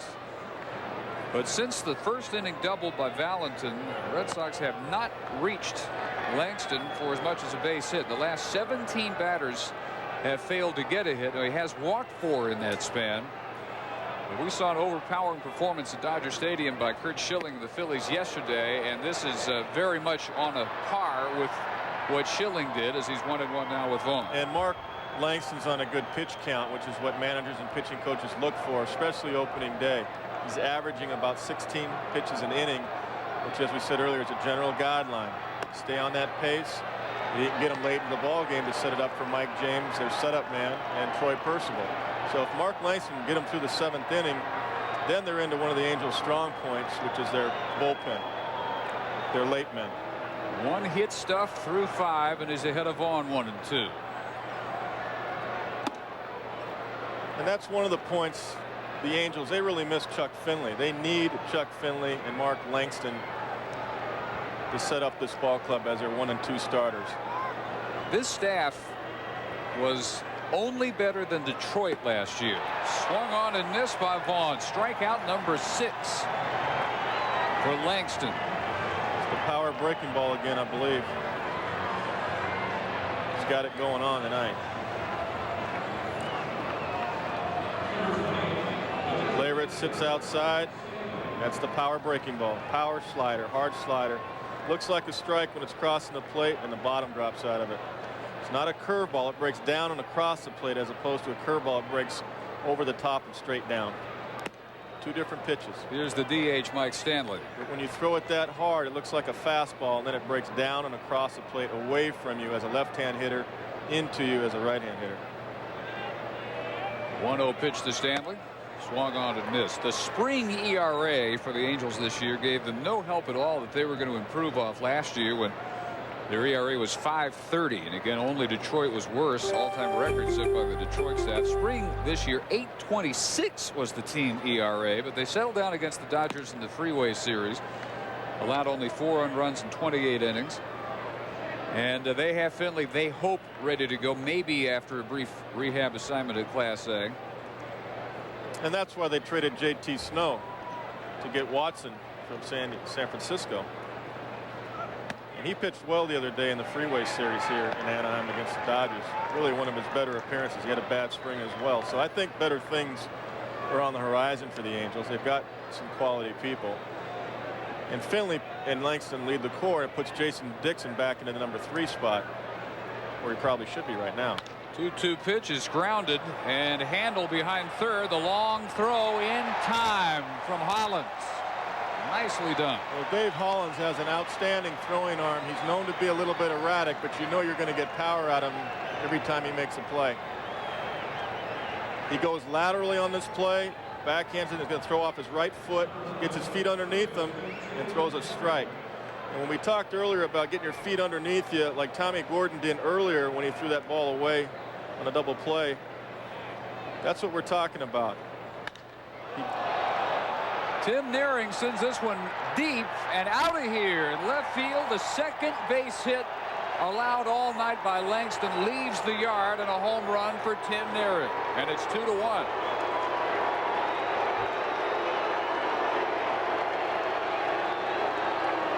You talk about coming out of nowhere. There was no indication that the Red Sox were. And I think this is his slider again, and Timmy got inside that one and kept it fair and drilled it to left. Absolutely no hint that the Sox were about to touch Langston for as much as a base hit. Nearing, who had 17 homers a year ago, is followed by Will Cordero, who grounds a single to center field. Now we're making it interesting. I had just been totaling up the retired Red Sox in order, and you go back to the end of the third. Let's see, I believe he retired 9 straight before this. I believe this pitch was his slider. Timmy went down and stayed inside it.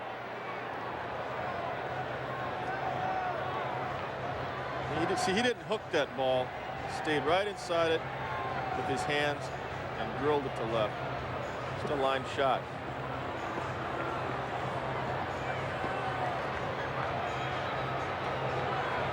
Might have been a fastball. It was tough for me to tell on that one. Obviously, it wasn't a good one if it was a slider.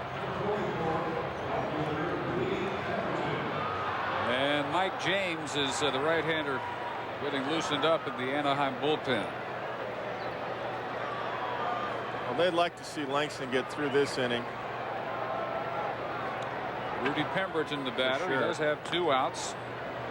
Check of Cordero aboard with his first base hit. He had struck out twice, 2 of the 6 rung up by Langston. The Sox strike all of a sudden in the top of the 6th. Go ahead run at the plate. Pemberton with a high pop fly in foul territory. Calling on it is Hollins. So Boston finally breaking through with a home run by Naring, and it's 2-1 through 5 1/2.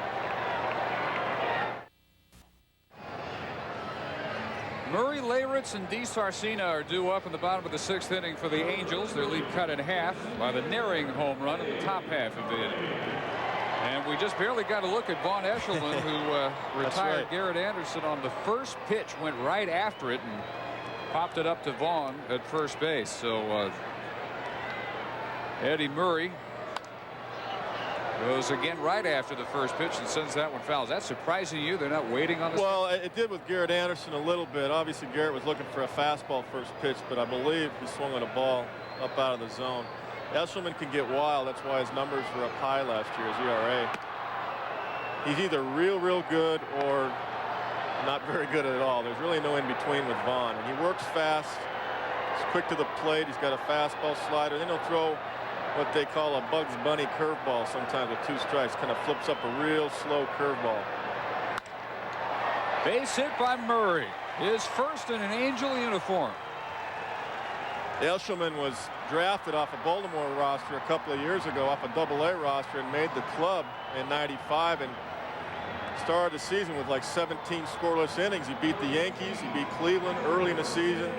And then, of course, things caught up with him a little bit. He still has good stuff, but really didn't have the year that people would have liked last year.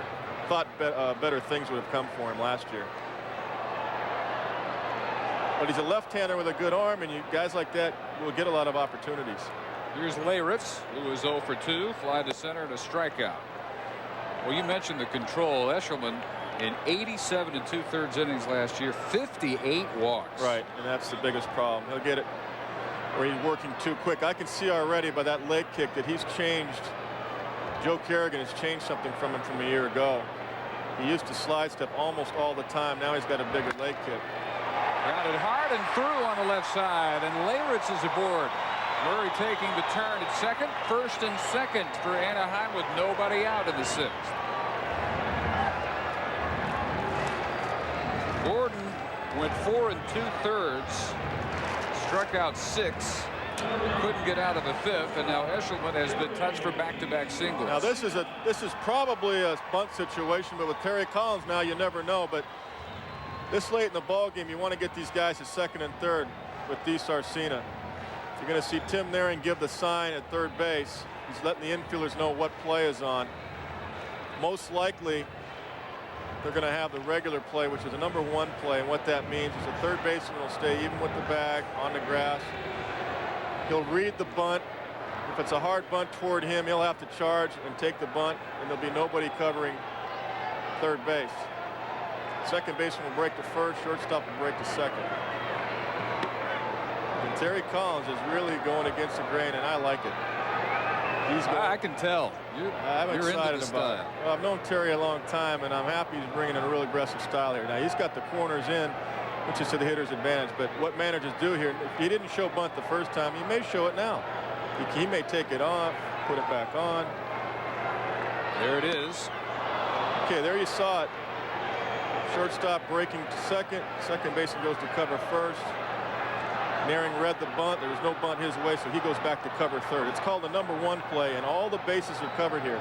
It's a play designed to get an out. There's basically 3 other plays. One's a pickoff play to second base, and one is called a wheel play, where you try to get the out at third base. It's a very aggressive play. Now they're playing 2 strikes, of course. 0-2 pitch, base hit in front of Mack in center field. Murray will hold at third. Mack not the best arm, but Murray certainly not the best speed either. So they are loaded on consecutive singles in the 6th.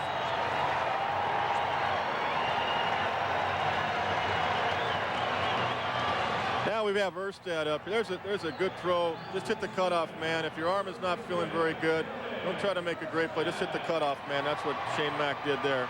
He got to the ball quickly. He's a good outfielder. Jimmy Williams contemplating right here. You've got Erstad up in a situation where he likes to drive the ball. Terry Collins is very impressed with Erstad's power. He expects good power numbers out of him. The reason he's leading him off, he just feels he's their fastest guy and the best guy they have in the club to do this role. But normally Erstad's going to be a run producer as well. Lefty-lefty matchup, swing and a miss. Foul ball by Erstad back behind the plate. Struck out in the first and fourth and grounded to second in the third. Alicea is due next. Where Eshelman got in trouble a year ago as to left-handed hitters when he threw that slow curveball.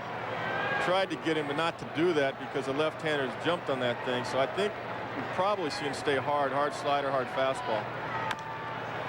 Chopper. Eshelman will come home for the out. First out, and they remain loaded as Murray is cut down at the plate.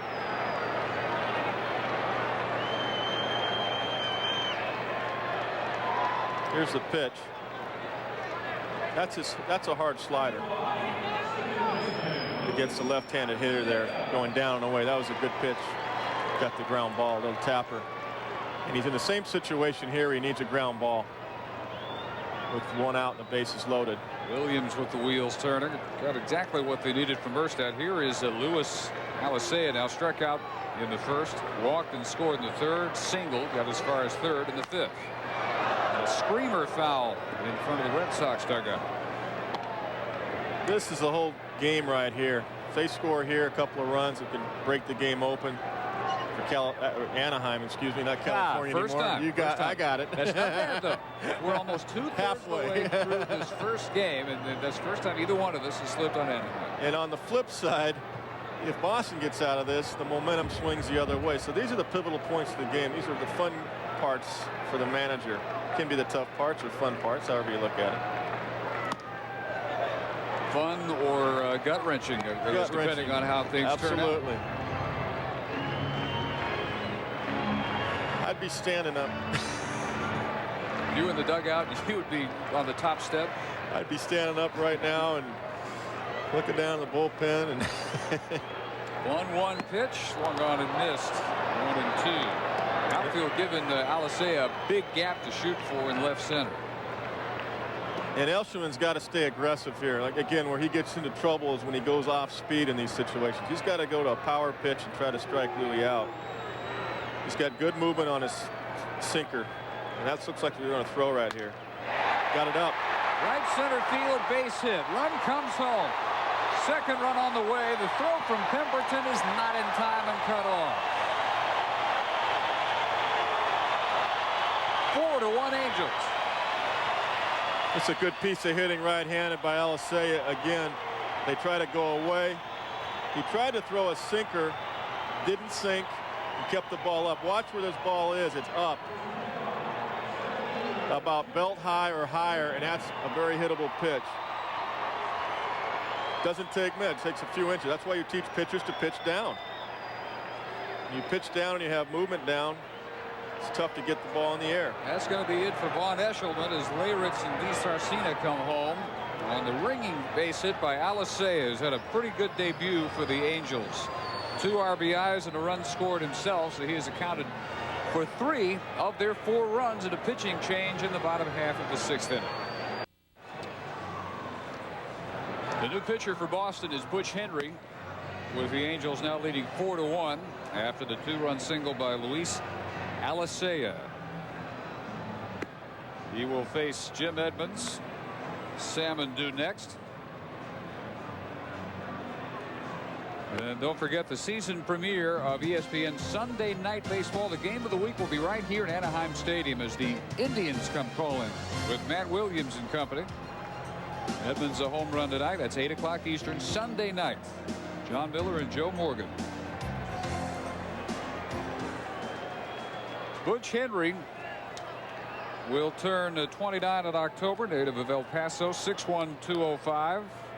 Originally signed by the Cincinnati Reds, and he steps in With some heat still on, runners at first and second, Erstad and Alicea. 4 hits allowed this inning by Eshelman before he departed. And the first pitch is over on the outside corner to Edmonds, who has homered and singled tonight. Butch Henry missed all of 1996, had a great year in Montreal in '95, had the elbow surgery. And one of the reasons Jimmy Williams didn't bring him in with the bases loaded, because it's his first appearance back in the big leagues in over a year. And I'm sure he didn't want to put him in a situation where he had to throw strikes. Now it's 3 runs down. He's got a little bit more room to make a mistake. Some people may ask, well, Elshman was a lefty. Why follow with another lefty? Number one, Elshman wasn't throwing well, but number 2, the main reason is Butch Henry. This is his first appearance back in the big leagues in over a year. 1-1 pitch comes way inside. He falls behind 2-1. Try to pick spots as a manager for your pitchers where they gain some confidence and success back. And even though Butch has had a good big league career, especially in Montreal, you haven't been out there in over a year. It's extremely difficult.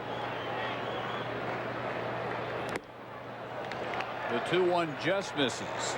Eshelman went just 2/3 of an inning, allowed all 4 of the base hits this inning, although he did get out of trouble in the 5th by retiring Anderson on the pop-up. Didn't walk anybody, didn't strike out anybody. Leaves the runners aboard at first and second for Henry. The 3-1 pitch. Chop foul, 3-2.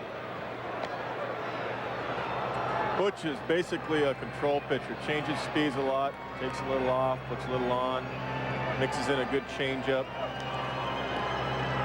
a little breaking ball. He does not give in to hitters. I would be surprised to see him throw a fastball over the middle of the plate here. Left-hander to left-hander here. I think it's with the base open at third. You mentioned the arm problem, tendon transplant surgery. Right. August of '95 after 21 starts for the Expos. Obviously that ended his season. It takes him to now when he is 3-2. As the runners go, liner is speared by a diving Valentin, and that will be an easy inning-ending double play. Henry is bailed out big time, but the Angels lead it 4-1.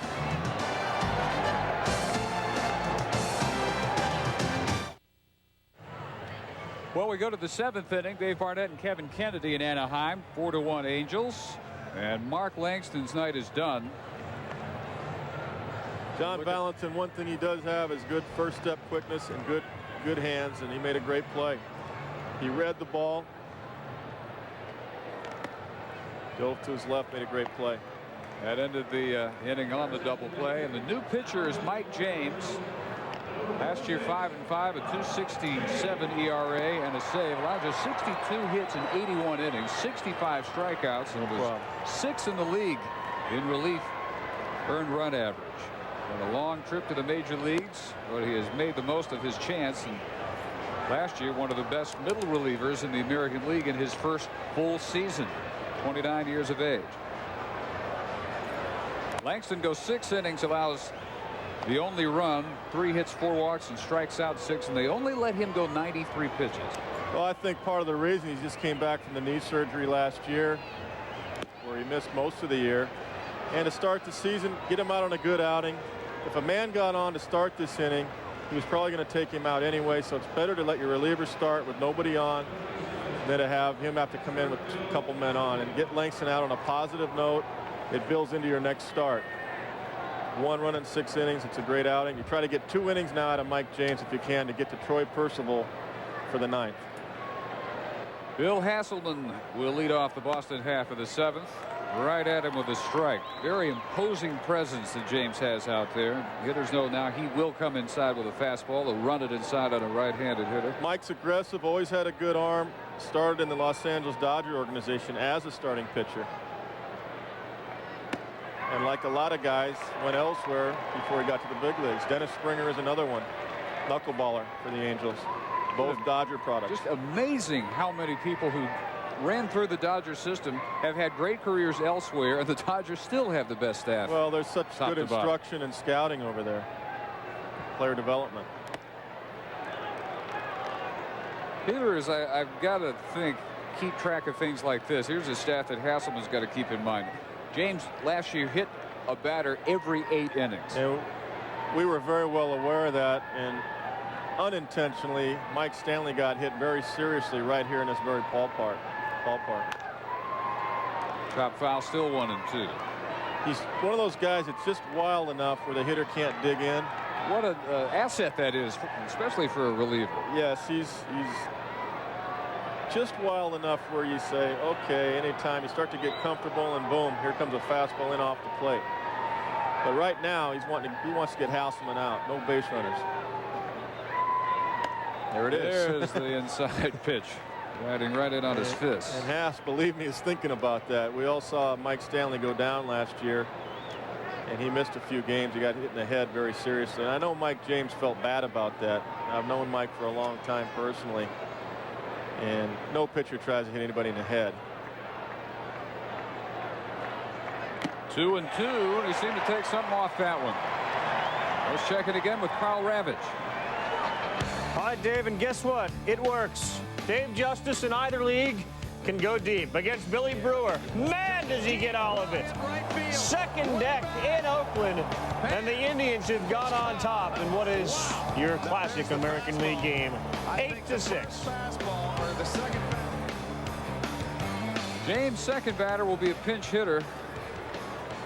Bragg will step in against him.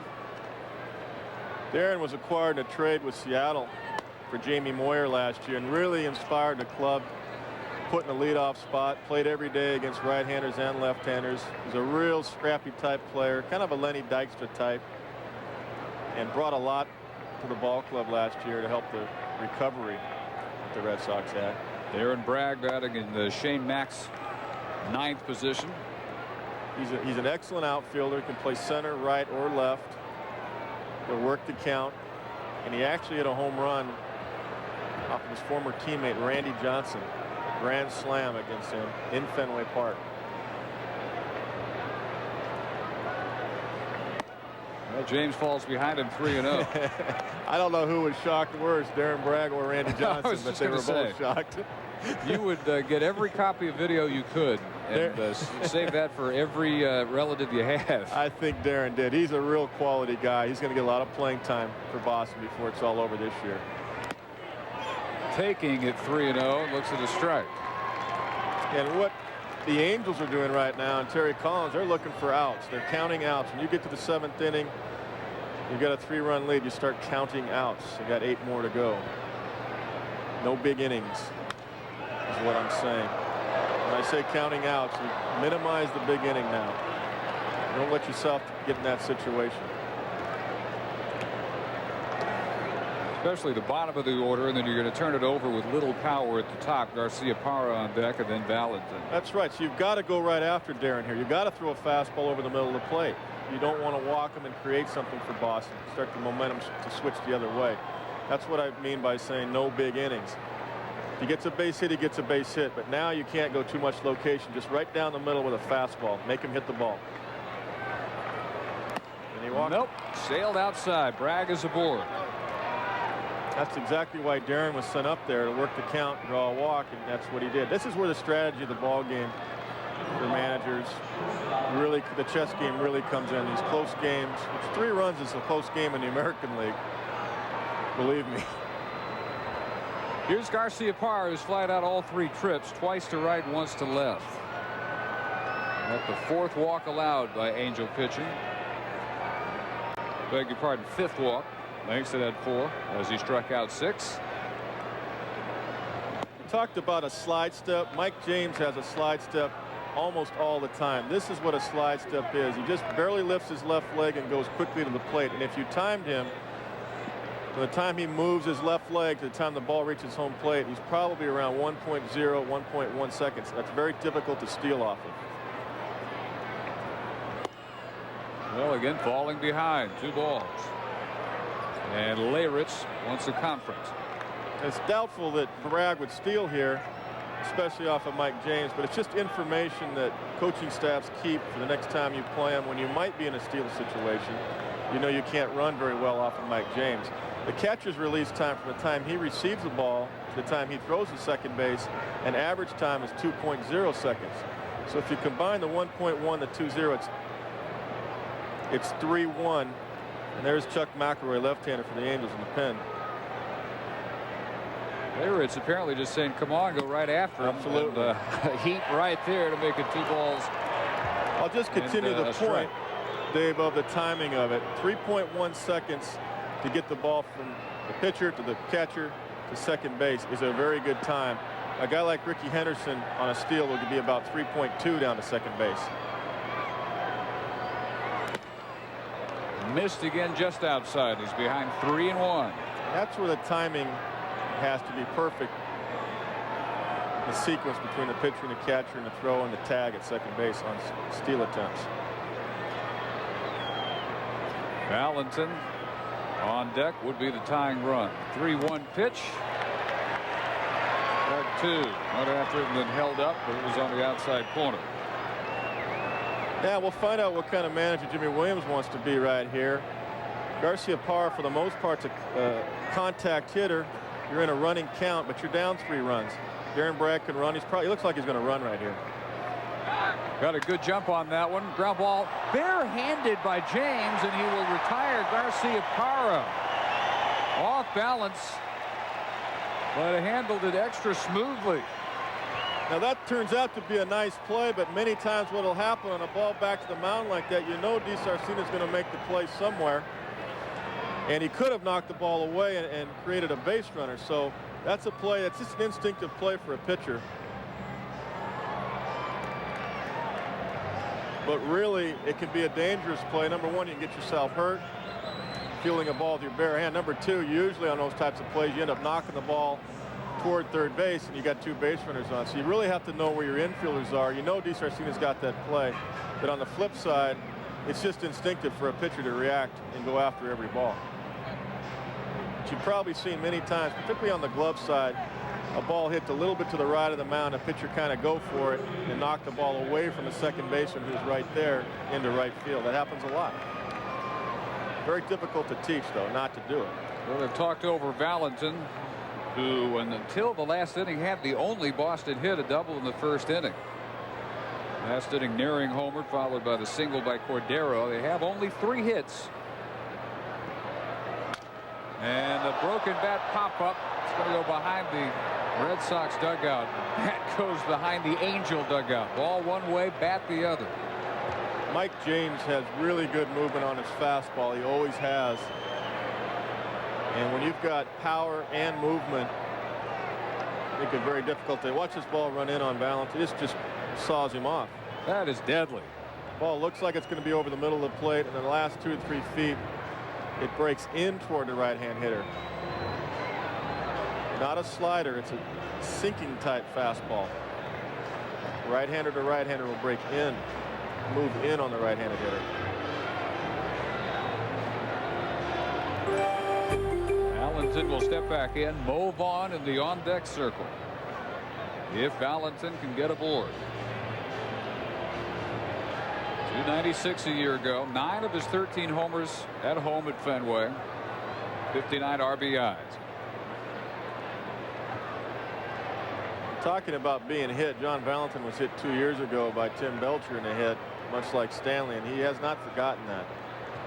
He does stand right there on top of the plate. That one just underneath the fist, but it missed. Ball on the strike. Is that a good Fenway approach, though? For John Valentin, it's ideal. He does change his approach on the road. At home, he tries to hook the ball. And we talked about rolling over. Well, here in Fenway, John will try to roll over and hook the ball into the net in Fenway in left field. So we have a bit of a throwback pitcher. Not everybody comes inside nearly as willingly as James. And Valentin, like so many players now, not expecting very many pitchers to challenge him inside. So he pretty much fearlessly stands as close as he can. He gets right on top of the plate, and like I said, particularly in Fenway. Actually, John will hit the outside fastball and pull it over the net in left field in Fenway, more so than an inside fastball. 2-1 pitch almost hits him. He is fearless. John will go right back. John's a very tough guy. He's a very strong guy mentally, what I mean by that.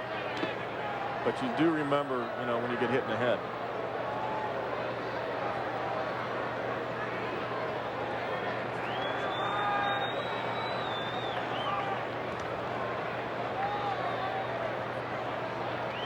Two outs. Again, the 3-1 pitch. Pop foul back behind the plate.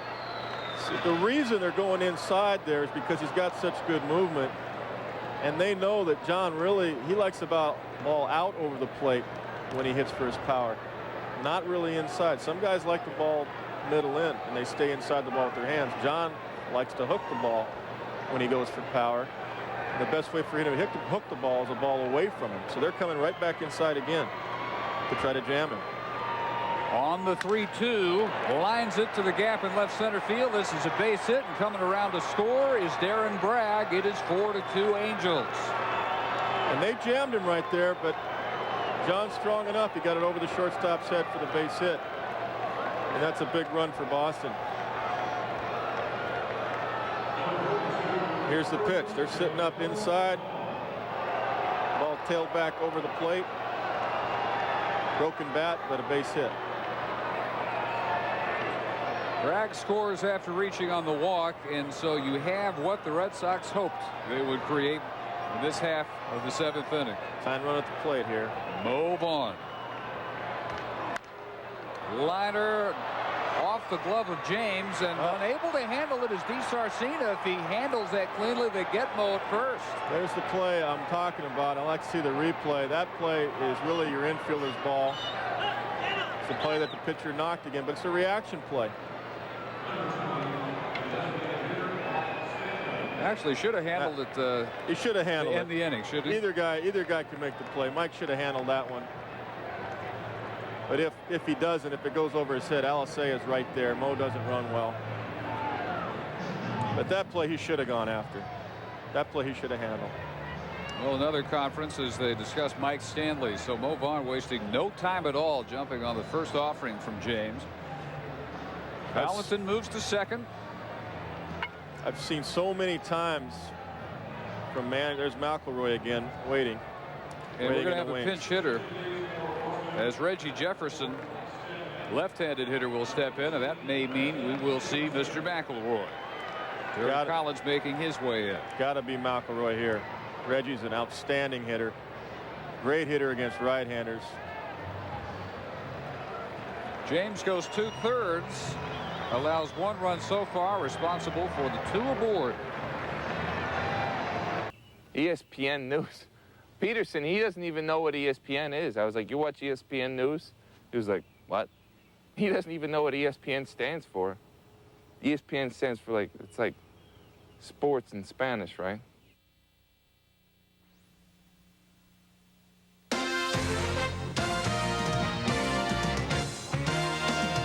ESPN's Wednesday Night Baseball is brought to you by Cooper Tires, Drive On, and by H&R Block, someone you can count on. H&R Block.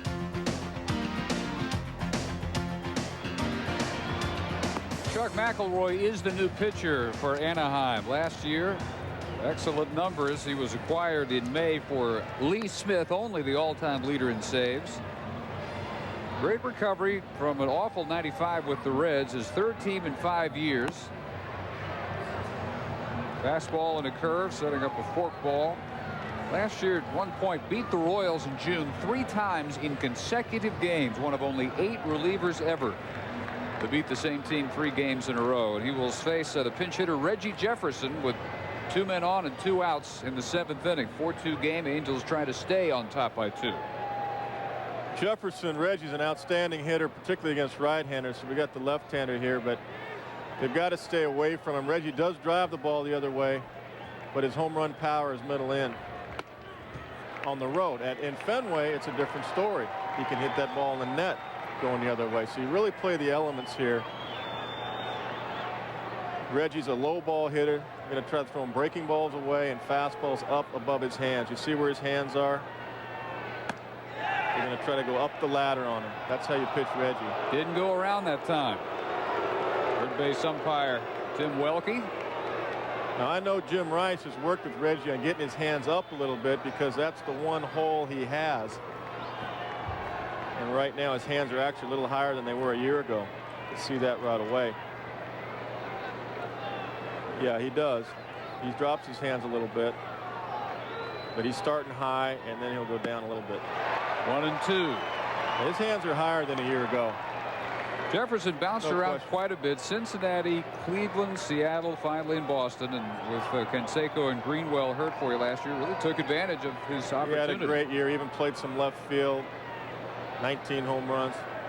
He'll probably go slider here. Nope. Missed 2 and 2. Hit .320 against left-handed pitchers. Reggie almost always hits the ball hard. He will chase breaking balls in the dirt in this situation. McElroy working quickly, struck him out. And the threat doused in the Boston 7th, but they do get a run on the base hit by Valentin. 4-2. Headed to the Angel half of the 7th inning. Stretch time in the 7th.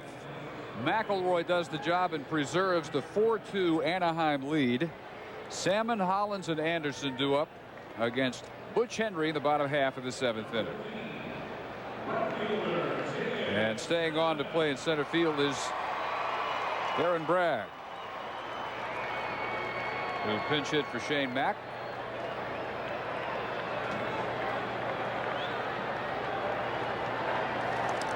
Tim Salmon has struck out twice and walked.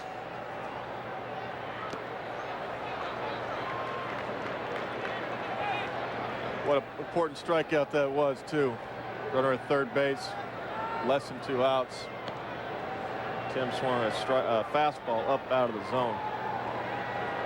2-5-1 for Boston, 4-9-1 for Anaheim.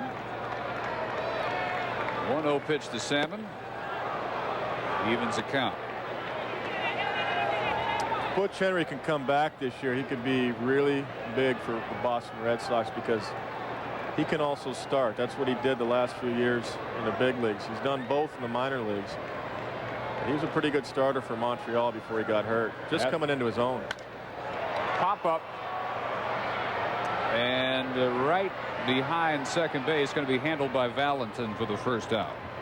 The thing I like about him is he changes speeds. He won't give in to the hitter. He'll throw that change up to the right-handers, and it's such an important pitch for all pitchers. Change speeds. Nothing brewing so far tonight for Tim Salmon. Here's Dave Hollins. 0 for 2 with a walk in the 5th.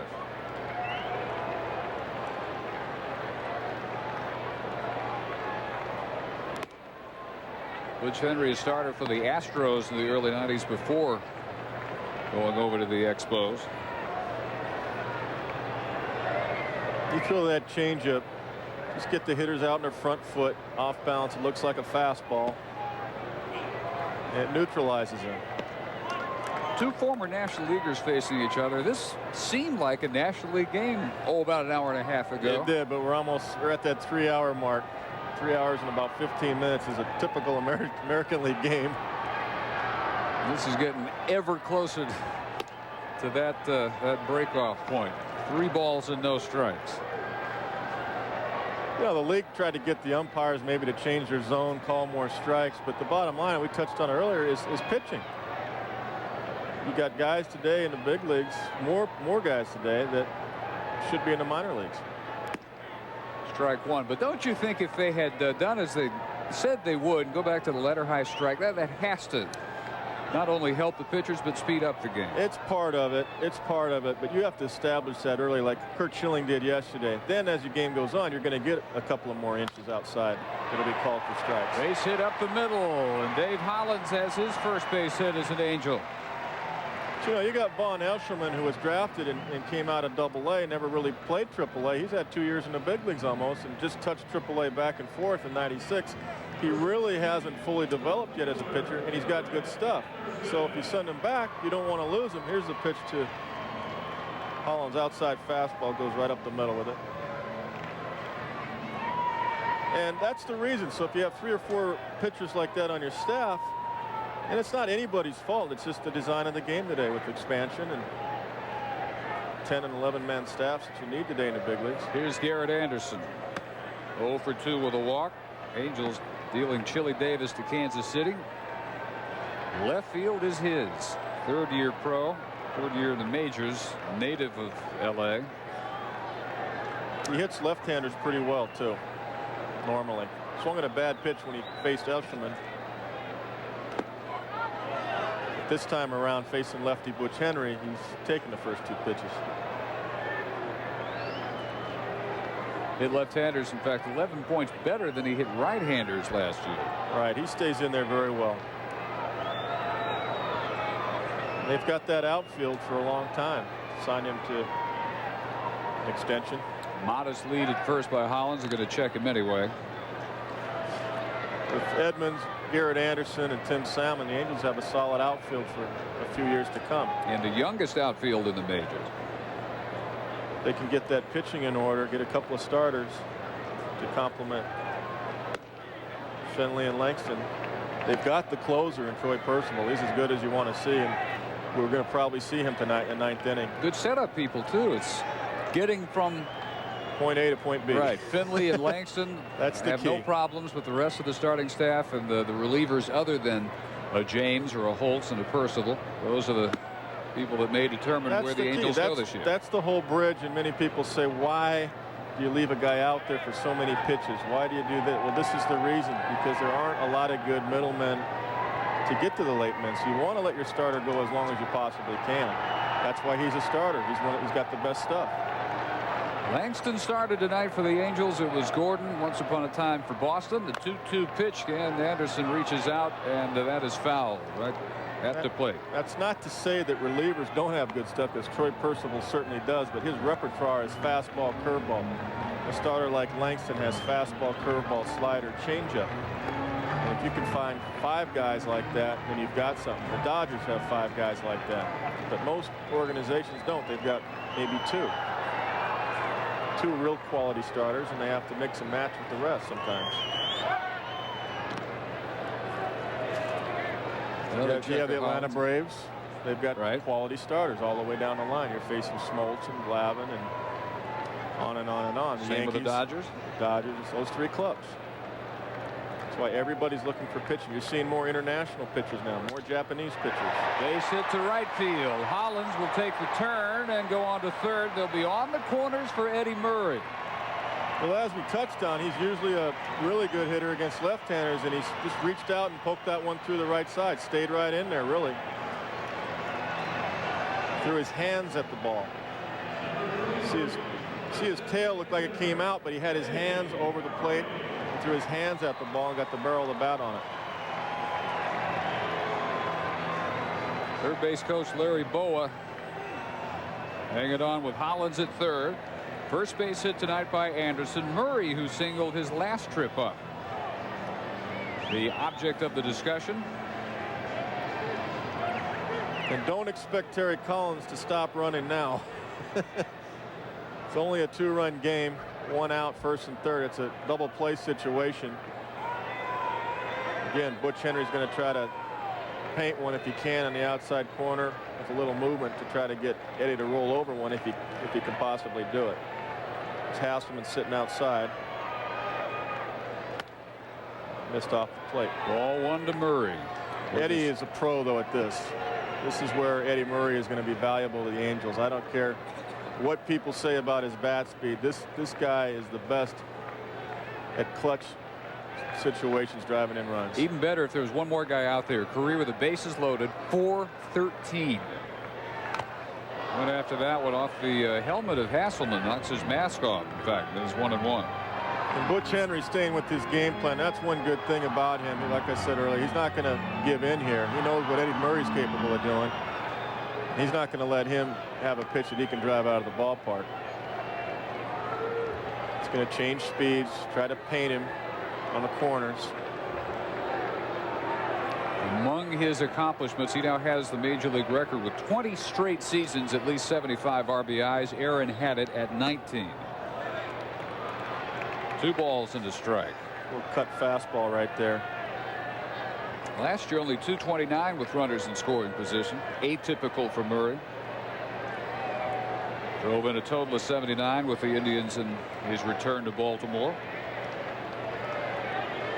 Well, became the third member, as we said, of the 500 homer 3,000 hit club. Goes after that one and skies it to left field. Will Cordero this coming score on. him. And here comes Hollins, who will score easily to make it 5-2 Anaheim.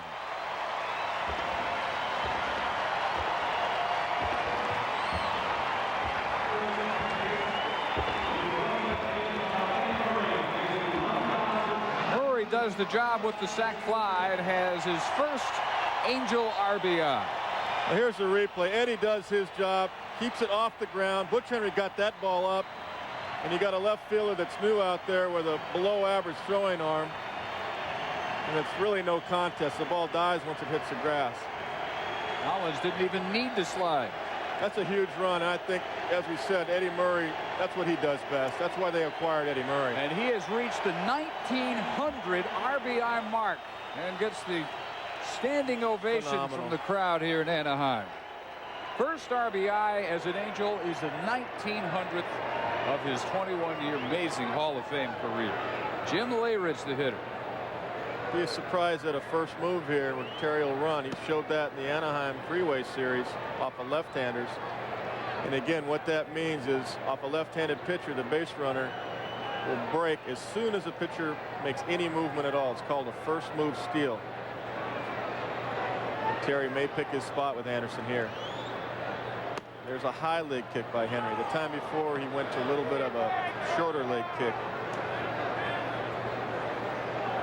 The reason to try to keep Anderson close and give his catcher a chance to throw somebody out. Fireworks literally and figuratively in this inning. They set him off after the hit by Murray, and they're just now drifting back. Coming our way. They were right over the field to play, and now they're right in our faces, which we appreciate.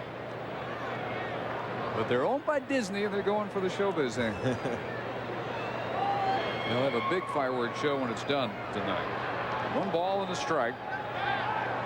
Chuck Murray with 2 outs. Big run, 3-run margin with still the 8th and 9th to go. This sequence again by Butch Henry, throwing over there twice, going quicker to the plate, is usually done by the managers today, giving a sign to the catcher to relay that to the pitchers. There's a quicker step to the plate. They're trying to stop the running game right here. They don't want another man in the scoring position. You normally would never think of Eddie Murray being a threat to go at first. Eddie can surprise you. But that's not Eddie. That was Anderson. That's Anderson. You had me thinking. Yeah. That didn't sound. But Eddie can too, right. Believe it or not. Eddie will fall asleep and he'll go on in. Obviously, Terry Collins, it doesn't matter who's out there at first base. He's doing this on the situation, not who the base runner is.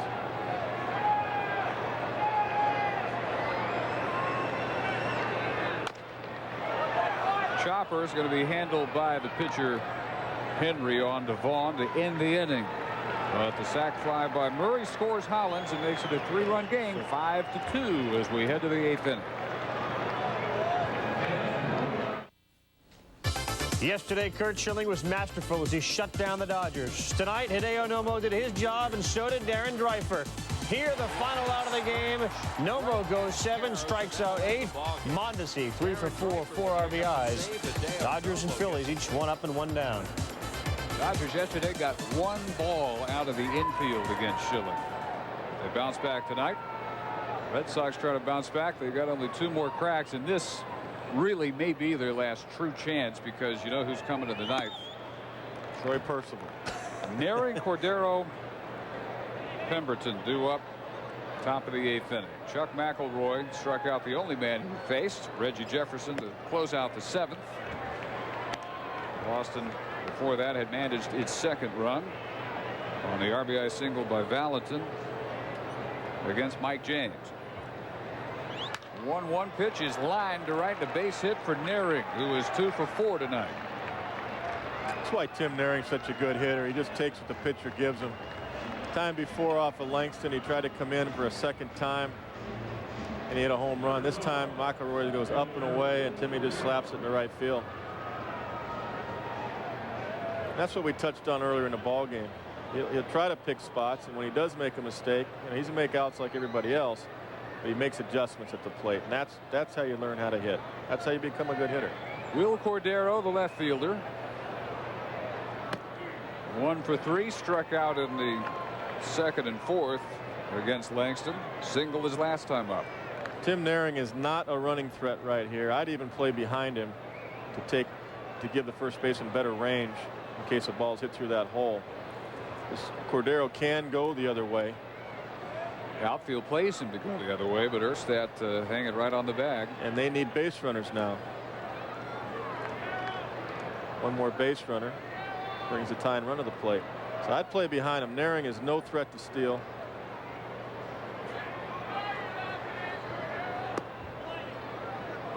One ball and one strike. And with a hitter like Cordero, who likes to use the holes, he likes to go the other way when the situation dictates, this is the time to play behind him. It really is. And I know Terry Collins will know that the more he manages against his club. Right after that one did not catch up to the heat for McElroy. It's 1-2. Good young player, Will Cordero, just 25, but in his 5th major league season already out of Mayagüez, Puerto Rico. Many people in the organization, when they made that trade, thought he could play second base, with Valentin being the shortstop. Just didn't work out. Actually, Will was playing better when he got hurt and broke his leg from a slide from George Williams of Oakland, and that ended his season. And now he's a left fielder. Whether he likes it or not. 2-2 pitches high and away. 3-2. Pemberton, the on-deck hitter. Again, 3 runs down. Now we'll see if Jimmy Williams elects to put Naehring in motion. He's not a good base stealer. He's a good base runner, but he's not fast. He's not a good base stealer. Not going. Lined hard to left. Anderson backing up and in front of the warning track hauls it in for the first out. And what that means when I talk about not a good base stealer means he doesn't have good foot speed on a straight steal like that situation. So if there was a strikeout there, most likely they throw him out. But he is a good base runner on base hits to the outfield. He goes very, very well from first to third because he cuts the angles going around second base and reads the outfielders well. He knows where they are. So he's a good base runner, but not a good base stealer. Here's Rudy Pemberton. 0 for 3 tonight. He is the 10th different starting right fielder in the last 10 opening days for the Boston Red Sox. Unbelievable. The turnstile turns his way this year. Dwight Evans was there for so long and so many people got spoiled. Yeah, now nobody can hold that job down. 2 years ago, Mark Whitten was acquired, and the thinking was that he could be the right fielder for several years. He has the arm to do it in Fenway Park, where it's very deep in right field. But Mark just never got unwound in Boston and was traded and had some success last year, particularly with Seattle, where he played very well. 1-1 pitch, just foul behind first. Pemberton from the baseball factory of San Pedro de Macorís in the Dominican Republic probably has produced per capita more baseball players than any area in the world, I got to think, specializing in shortstops. That's why so many scouts go in there. So many organizations have tapped the talent there. Off speed to retire Pemberton for out number 2 in the Boston half of the 8th.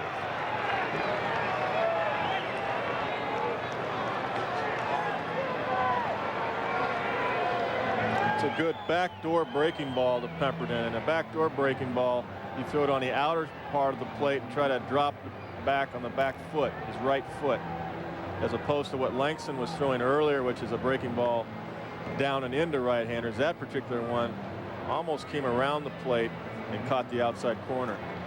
So it's 2 different locations if you can do it when you throw your breaking ball. That one's called a back door. Some people call it a back foot. We used to call it back door as catchers. And Marcel Latchman out a brief word with Chuck McElroy as the catcher Hasselman will be the batter. Walked and struck out twice. And looks at a strike.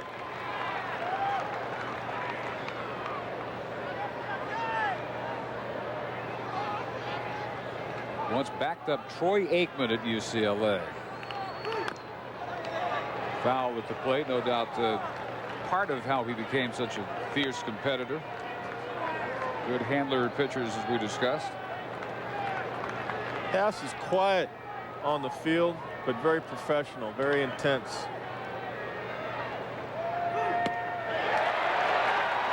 Got him on strikes, and McElroy retires the last 2 on strikes after the single by Naring, and we go to the bottom of the 8th. Still the Angels by 3. Mets bullpen did them in yesterday against the Padres. John Franco trying to preserve a one. No. Tony Gwynn, professional hitter. Ricky Henderson from second as Gilkey boots it up there. 4-4 now, and they are in extras. The Mets 2 down in the top of the 10th. And a new pitcher in the bottom half of the 8th inning here in Anaheim. 5-2. Red Sox leaving 8 aboard. Langston was strong. 6 innings, just 3 hits, 1 run. Struck out 6. We saw Eddie Murray get his 1900th career RBI to sac fly. And on to work the bottom half of inning number 8 is Pat Mahomes, 26-year-old right-hander. Last year 3-4 with a 6.91 ERA, and in just over 57 innings, Kevin allowed 13 home runs. Well, he's a high fastball pitcher, and when he makes a mistake up out over the plate, you're going to be susceptible to getting the ball in the air with the power hitters, and that's why he's given up so many home runs. You'll notice probably right out of the chute here, he throws some high fastballs. He can strike you out up there, but he can also give up some home runs. Bottom of the order, Gary DiSarcina, 2 for 3 with a run scored. There's the strike. There's a little breaking ball right there. Now he's got a different leg kick than last year as well. I can see that he's got a full. He's going to lift it up about even with his body. There's a high fastball. And a weak pop up, which Mo Vaughn will handle in foul ground. Mahomes is not what you call a ground ball pitcher. He's a fly ball pitcher or a strikeout pitcher. Because if you make a mistake up, he can get hit out, but you can also strike out those hitters by going up out of the zone. So you can pop them up or strike them out. Darren Herstapp, leadoff hitter, still looking for his first base hit. Has struck out twice in 4 trips.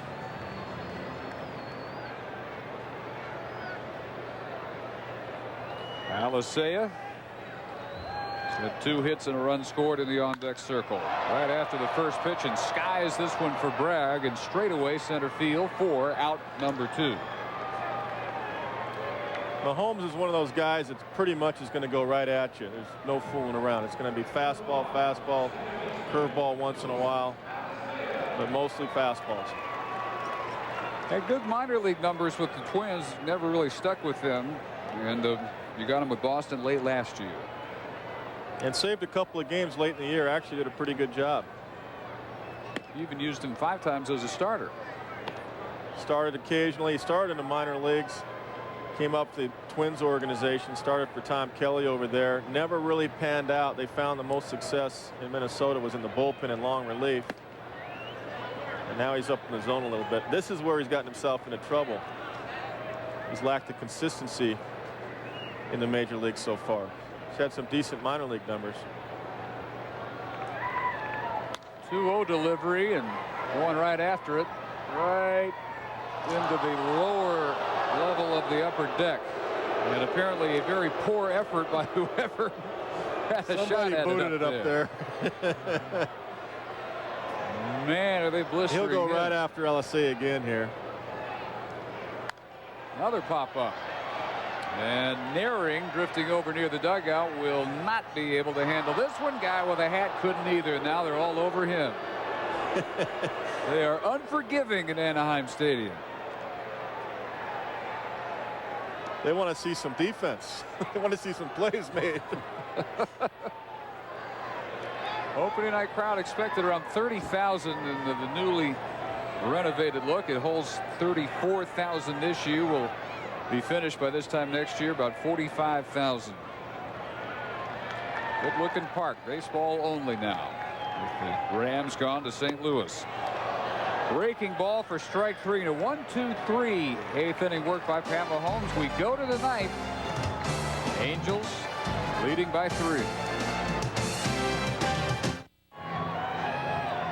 Top of the 9th inning. And Troy Percival, as expected, making his usual appearance. Last year 0-2, but a 2.31 ERA and 36 saves and 39 chances. Fourth in the American League. He, in fact, led the league with a 92% save percentage and was almost impossible to hit. 149, the lowest batting average allowed by an American League reliever last year. He will throw to a new catcher, Jorge Fabregas, who has come on to replace Jim Leyritz. What you're going to see here from Percival is gas. This guy was an ex-catcher, converted a few years ago, actually about 6 years ago. Angels did a good job in that conversion. Percival's done a good job in it. And he's established himself as one of the better closers in the game. He's got a good, hard, live 97, 98 mile an hour fastball to go with a hard, sharp breaking curveball. He does a little ritual on the mound here, does a little prayer to himself, which is common for him every time out there before he takes the mound. Not quite the Al Hrabosky routine. Times have changed. But he's ready to work the Darren Bragg. Remember Hershiser, after they won the World Series in '88, the Dodgers, you know, praying, thanking God. First pitch to Bragg is a strike. Percival, when he worked last year, made the Angels a completely different team. They were 46-16 of the games he pitched, 24-75 the other days. Troy can literally just overpower even a good major league hitter. He throws that hard. He really does. Why do you figure he was not a pitcher till 1991? Well, he was a catcher, and you know, you want a good arm behind the plate as well. He probably didn't hit as much in the minor leagues, and that's what good player development does. And I think the Angels get credit for that, as well as Troy Percival for recognizing he wasn't going to hit enough to play in the big leagues, but let's do something with that arm. If you can't do it at the plate, send him out 60 feet 6 inches away to pitch, reverse it. A little bit high, and it's 1-2 to Bragg. So he was 21 years of age before he ever took the mound. Now as tough as they come as a closer.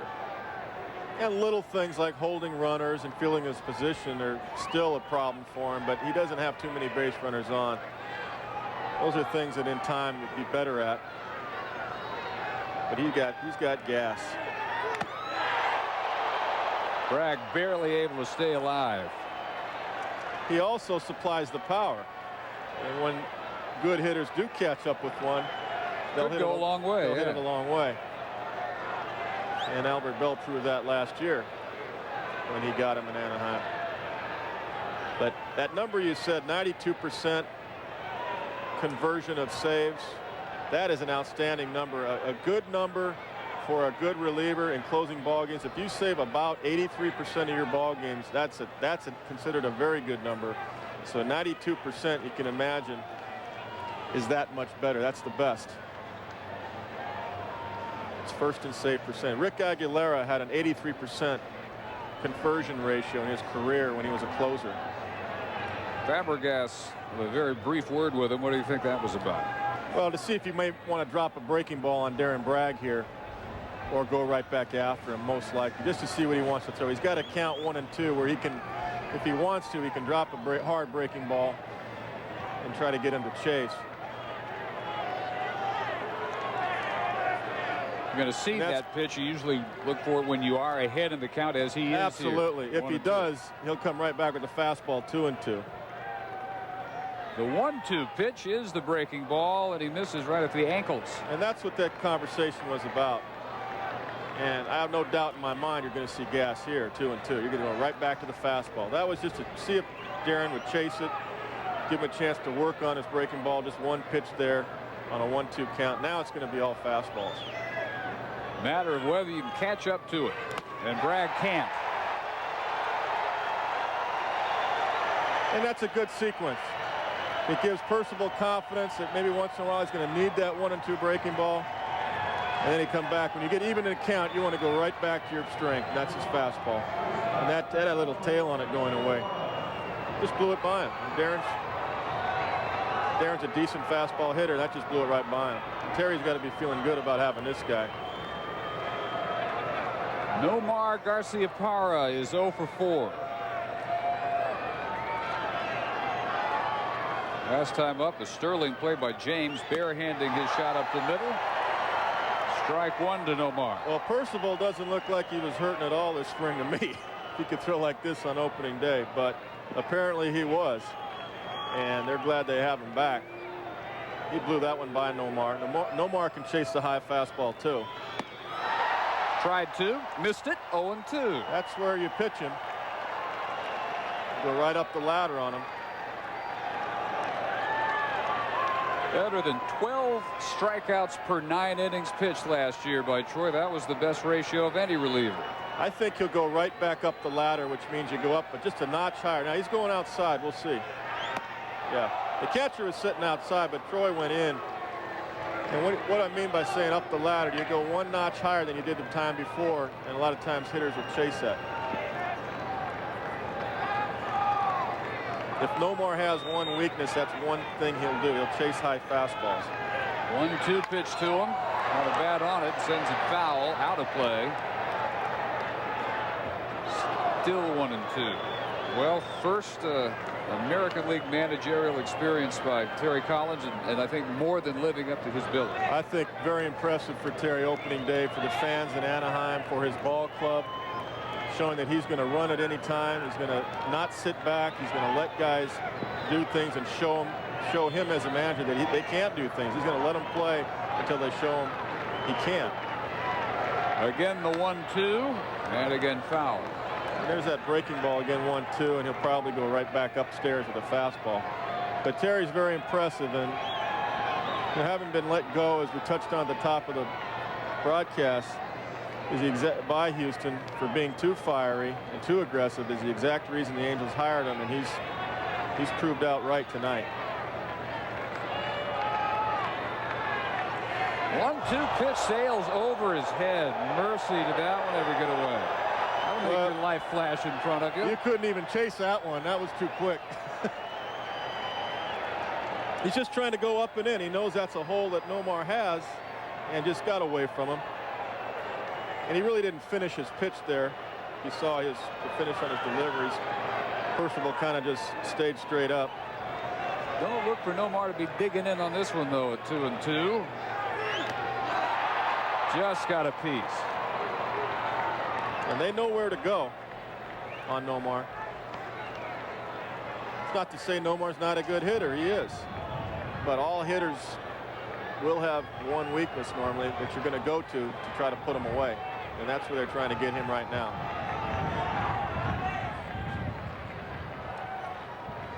Another 2-2 pitch, swung on and missed. They did.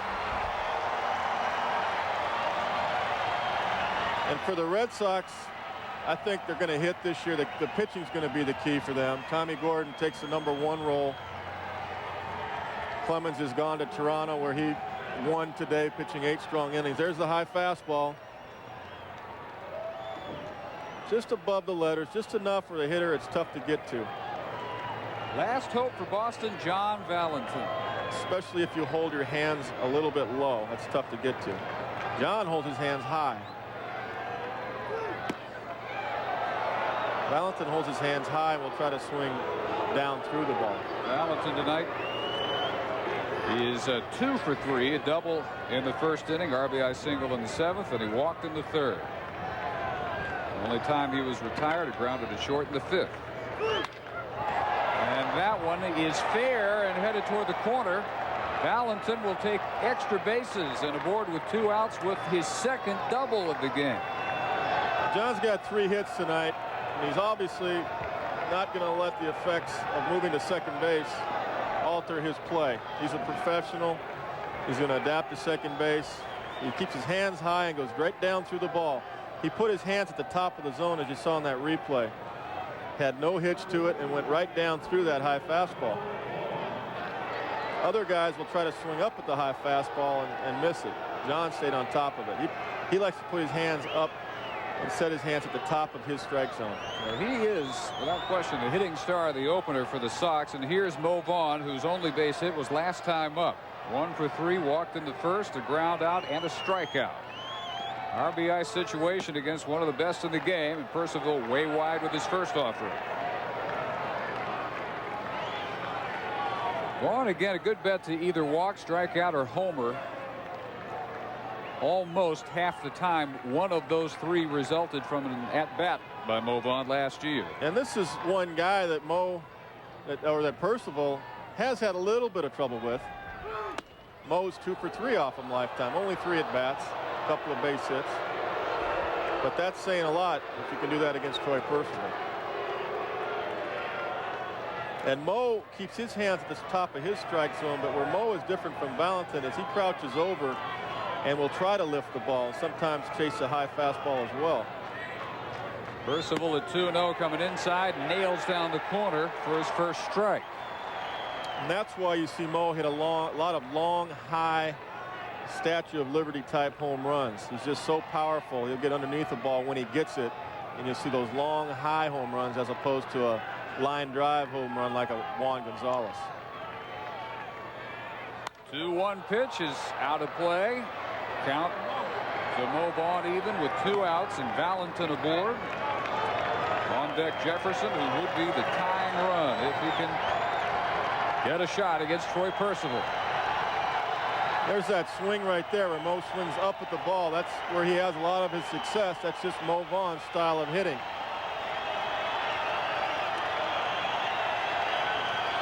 On their feet in Anaheim Stadium, hoping this is going to do the job and close out Troy Percival's first save of 1997.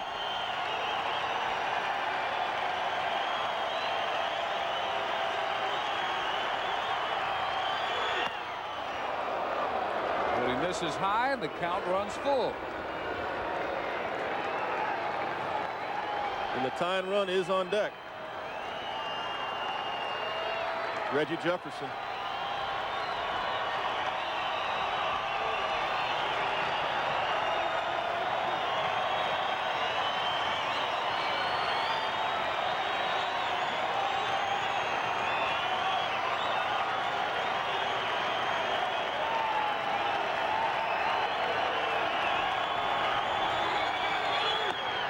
Missed again, and Vaughn is aboard, and the tying run will come to the plate in the person of Reggie Jefferson. And Mo's given his teammates a chance to tie the ball game here by drawing that walk. 2 years ago, Mo might have chased that pitch, but last year, after a tough year in '95 in the playoffs where he went 0 for 13, he learned more discipline in '96, started to take more walks and give the guys behind him a chance to do some damage. Now this is a trip Marcel Lachman no doubt never expected to have to make, especially after he struck out Bragg and Garciaparra without incident to begin the ninth inning. Well, you learn as a pitching coach and manager not to take anything for granted. That's why people may think from the outside the game's over when it's a 3-run lead, but as you know, you learn in the American League especially, it's never over. Don't take anything for granted. Jefferson, good power. 19 homers last year, 24 total in his 2 years in 507 at-bats with the Red Sox. Right after the first offering, 0-1. And Reggie's definitely got a different stance this year, especially against a high-powered fastball pitcher. He's standing up a little straighter. He's got his hands a little bit higher because he knows Percival's going to throw the ball up on him. So Reggie's trying to make an adjustment here. That's what you have to do in the major leagues to succeed. 0-2.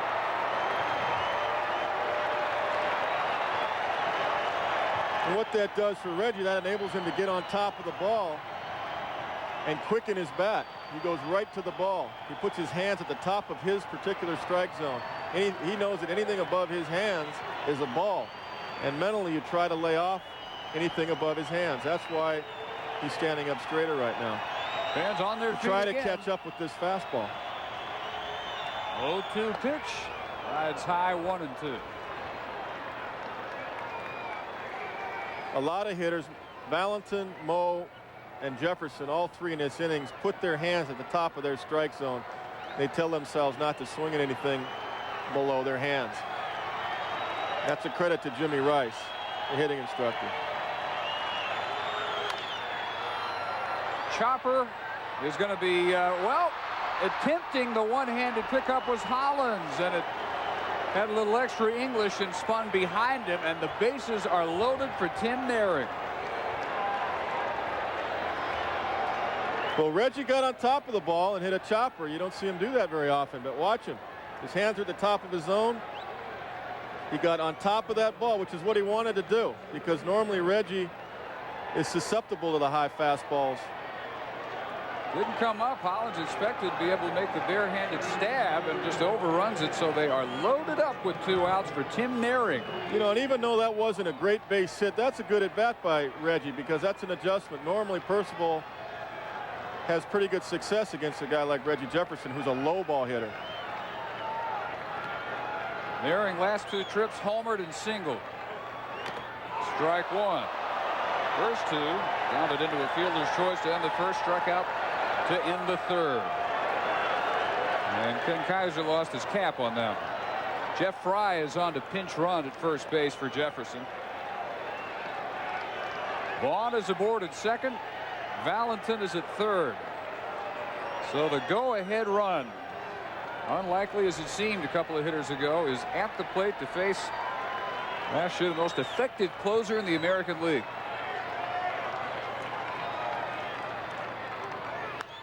Now back, and again Percival is 0-2, but he's been unable to close out every chance he's had with 2 strikes. That's a good quick swing by Tim Naehring. You've got to shorten your bat when you're facing a guy like Percival, who throws almost close to 100 miles an hour, 98, 99, 97, right in that range. That's as hard as it gets. So you've got to swing quicker, and Naehring did that on that particular swing. He didn't have a long swing. Naehring has a short swing anyway. Missed inside, 1-2. Now keep him loose. Now the question is, as a catcher and pitcher here, you go all the way with your strength, power fastball, or try to drop a curveball on Naehring.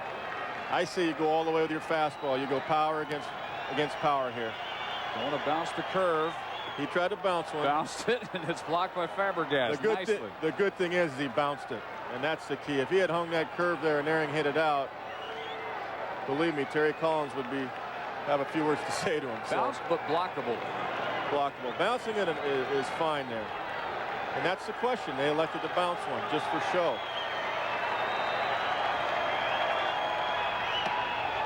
Right back inside and misses again, and the count runs full again.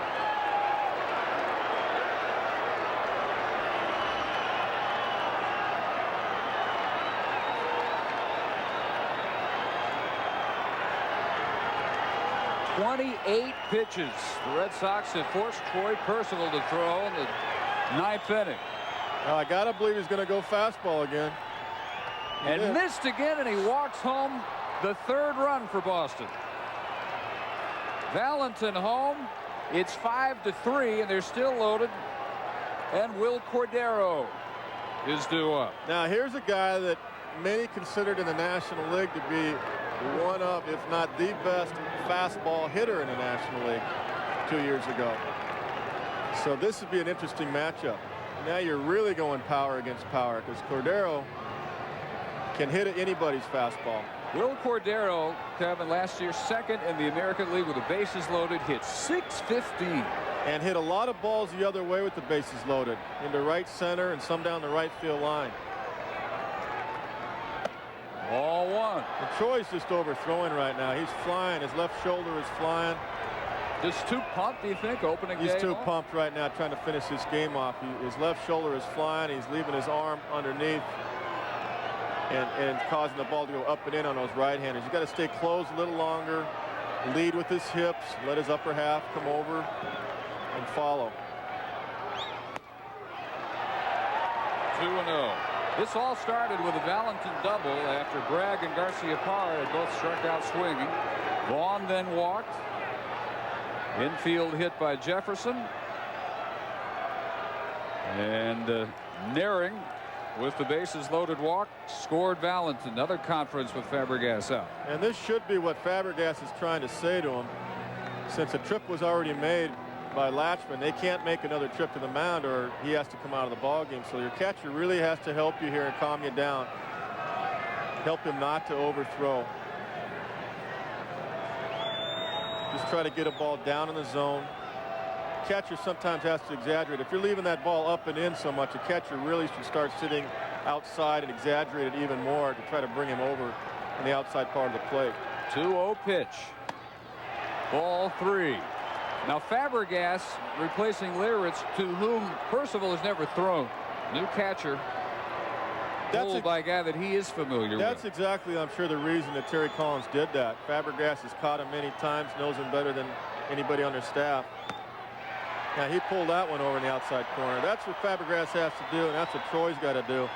If you're missing 2-3 feet to the inside part of the plate, the catcher has to move out on the outside part of the plate even further, even if he's out of the zone. 3-1 pitch, swung on and missed, and again he is 3-2. Couldn't get Vaughn, couldn't get Jefferson or Nehring. Just as hitters make adjustments on Percival, he's got to make an adjustment on these hitters. The 3-2, missed it, walks home another run. It is 5-4. Can you believe this? Seen it before in the American League many, many times.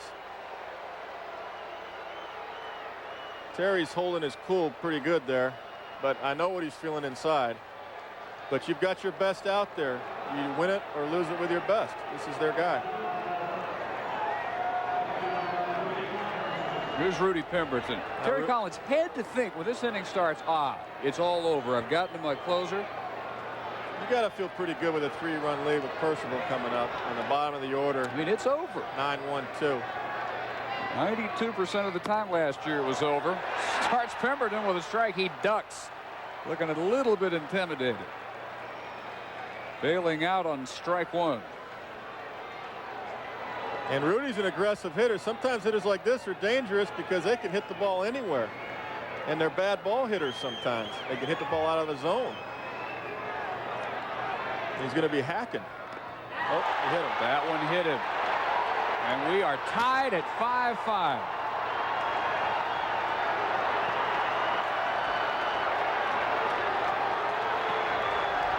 Well, Troy Percival has completely lost contact with the strike zone. I think Collins is out to replace him.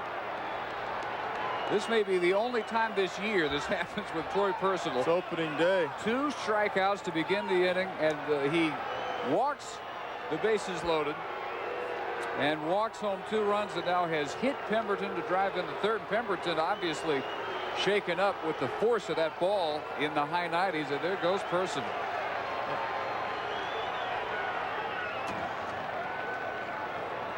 Pemberton driving home a pitch the hard way, but we're tied at 5, and we're still in the top of the 9th. Well, you never expected to hear this, but Pep Harris is on to try and keep the Angels in this one after Troy Percival has allowed Boston to tie the game in the top half of the 9th inning after he had 2 outs, nobody on, but Valentin got to him for a double. Vaughn worked him for a walk. Jefferson an infield hit, and then consecutive RBI walks to Nehring and Cordero. Following that, he hits Rudy Pemberton. And they are still loaded up for Pep Harris, who no doubt never expected to be in this situation tonight. 24-year-old right-hander, 2-0 last year in 11 appearances, a .390 ERA. 8 of the appearances were in relief. Ex-property of the Indians, picked up in trade for Brian Anderson. And pinch hitter is going to be Troy O'Leary. Troy's a good fastball hitter. He'll be looking for a first pitch fastball here, and if it's over the plate, I think he'll swing at it. He bats for Hasselman, and he looks at strike 1. And the Angels obviously knew that, dropped a curveball on him. Troy's a very aggressive hitter. Percival goes 2/3, 2 hits, 3 walks, struck out 2, and a hit batter finishes him off. Chop fair. Hollins with the long throw, not in time, and the go-ahead run comes home. Tim Nehring gives Boston a 6-5 lead.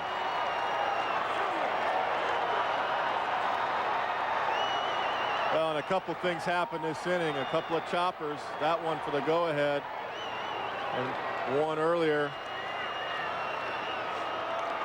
I believe it was Mo Vaughn. There's not a whole lot. Hollins did as good a job as he could do. That's one of those swinging bunts. we call on the bench. Go-ahead run came home with Naehring, and the man who started this inning by striking out against Percival, Darren Bragg, back up with the bases still loaded, and strike one to Darren. 4-run night for the Red Sox.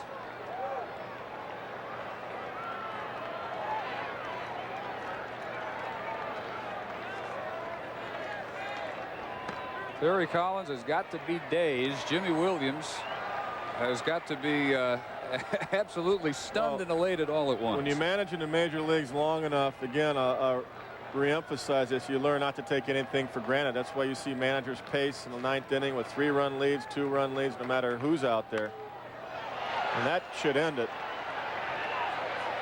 Pop up right at the plate, and Fabregas puts it away, but the Angels fail to finish him off with their ace closer, Troy Percival, going wild and replaced by Harris, who finally brings it in to the 9th inning.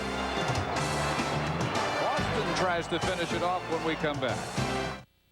Heathcliff Slocum is on to try to do what Troy Percival failed to do, and that is finish off an improbable victory for the Boston Red Sox, who took the lead with a 4-run 9th inning. Slocum last year, 31 saves, 5-5 record, 3.02 ERA, 88 strikeouts, and 83 1/3 innings pitched.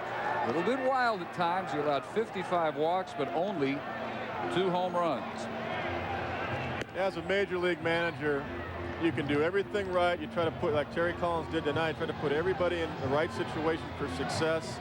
He got to the point that he wanted to get to with Troy Percival. And then the players just have to perform. And Jimmy Williams did the same thing. He put the pinch hitters up there, the best matchups you could possibly get. And that's what makes managing in the major leagues highly emotional and extremely difficult. You can have all the numbers and all the stats and all the percentages you want, but it comes down to human beings that have to perform with the game on the line. And most of the time, Percival's going to do it. But tonight it didn't happen. New catcher is on, Scott Hatteberg. Hasselman pinch hit 4. And the heart of the order due up for the Angels, 3, 4, 5 hitters, Edmonds, Salmon, and Hollins. Edmonds homered in the first, singled in the third. Grounded out each of his last 2 appearances. And the first pitch from Slocum over for a strike. Now Slocum was also a converted player to become a closer. He was an outfielder with a great throwing arm, and that change was made when he was in the minor leagues, and now he's a closer in the big leagues. Ground ball right side, and it is handled by Valentin to Vaughn for the first out.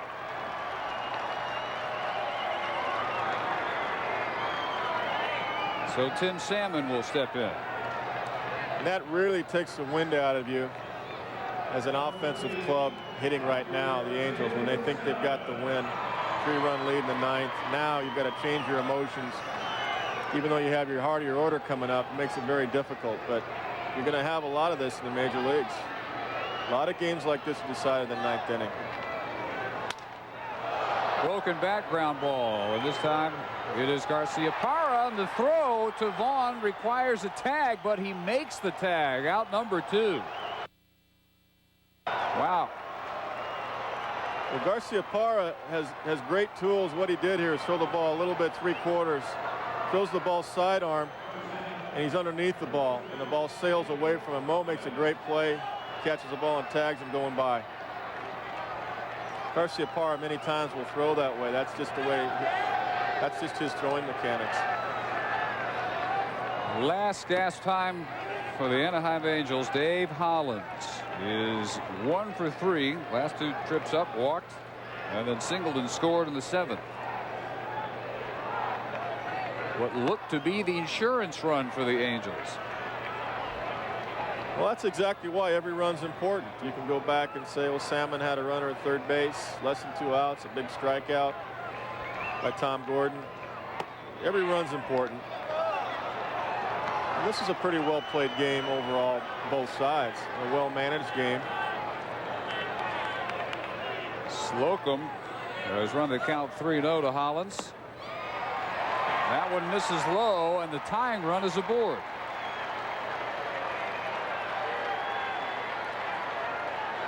Now Jimmy Williams he remembered what just happened to Terry Collins. Believe me, Jimmy Williams has been through this before. And Garrett Anderson hit 12 home runs last year and has power to win this game. Anderson tonight 1 for 3, walk and a single, in between pop to the first baseman, grounded unassisted to Vaughn as well. That one over for a strike. Slocum's normal repertoire is good hard fastball in the mid-90s, hard slider, and a split. And where he started having success last year is when he used his fastball more. There were times when he went to his slider too many times early in the '96 season and he got beat, and made some adjustments and used his fastball more and had a very good second half. It really came on. Last 22 appearances, 15 for 16 saves and less than a 1 ERA, 0.94. Chop foul 1 and 2. Slocum has good movement on his fastball, and that's what makes him so hard to hit. So as a closer, he really doesn't need 3 or 4 pitches to try to trick anybody. As long as he can have pretty good location with that pitch, it'll run pretty much away straight. from him. Kevin's pretty much straight away outfield, and O'Leary has stayed in to play right. There are some holes for Anderson to shoot for out there if he can get one he likes. 1-2 pitch. Ground ball. Valentin with the off-balance throw, and it's not in time. And the go-ahead run, the game-winning run, is aboard in the person of Anderson.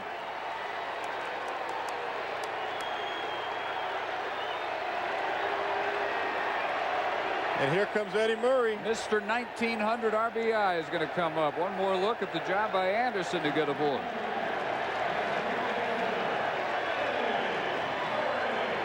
Well, that's a base hit all the way off the bat. Valentin makes a great play just to get to that ball. There was no way Garciaparra was going to get to it. It was on the right side of second base. And Anderson runs fairly well. And off the bat, that hit one of those holes you were talking about. We got another infield hit. Well, Boston had 2 infield hits in the top of this inning. And now the Angels have one. Ball 1 to Murray. For a team now owned by the Disney Corporation, what a storybook fairy tale ending this would be if Murray could come through again. Last time up, he brought Hollins home with a sacrifice fly in the 7th. 2-0. Well, this is what the Angels paid Eddie Murray for and signed him for, to bring his presence to situations like this. When you have 500 home runs and 1,900 RBIs and 3,000 hits, you're definitely not scared up there. You've been there many times before, and you know what to do in this situation. He's trying to tie or win the ball game and not swing at a bad pitch. He knows that Slocum can be wild, and he's going to lock in and try to get something that he can drive middle in. Consequently, right now, they can't be too fine because they don't want to load the bases. 2-0 pitch. And he got his pitch. Went right after that, sends it into the mezzanine. Fabregas waiting on deck. That's where you say good old country hardball. It's me against you, power against power, and that's what Slocum did there, and that's what Eddie Murray did with his swing.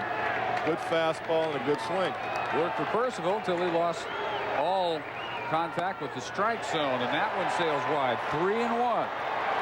And now Slocum's flying a little bit too soon as well. The left shoulder is leading and flying away from the hitter as opposed to driving toward the hitter. That's why the ball is sailing up and away. The body will fall where the left shoulder goes. It's got to go right toward the plate. Just going to say, is it starting to look like a repeat of what befell Percival in the top half of this inning? They are loaded Absolutely. up for Fabregas. It's almost an identical inning in reverse. And that's Eddie Murray. Just patient, steady Eddie. Got 1 pitch to hit. Took a swing at it and fouled it back. Other than that, none of those pitches were close, and Eddie didn't chase it. And now you've got the bases loaded. Murray departing for the pinch runner.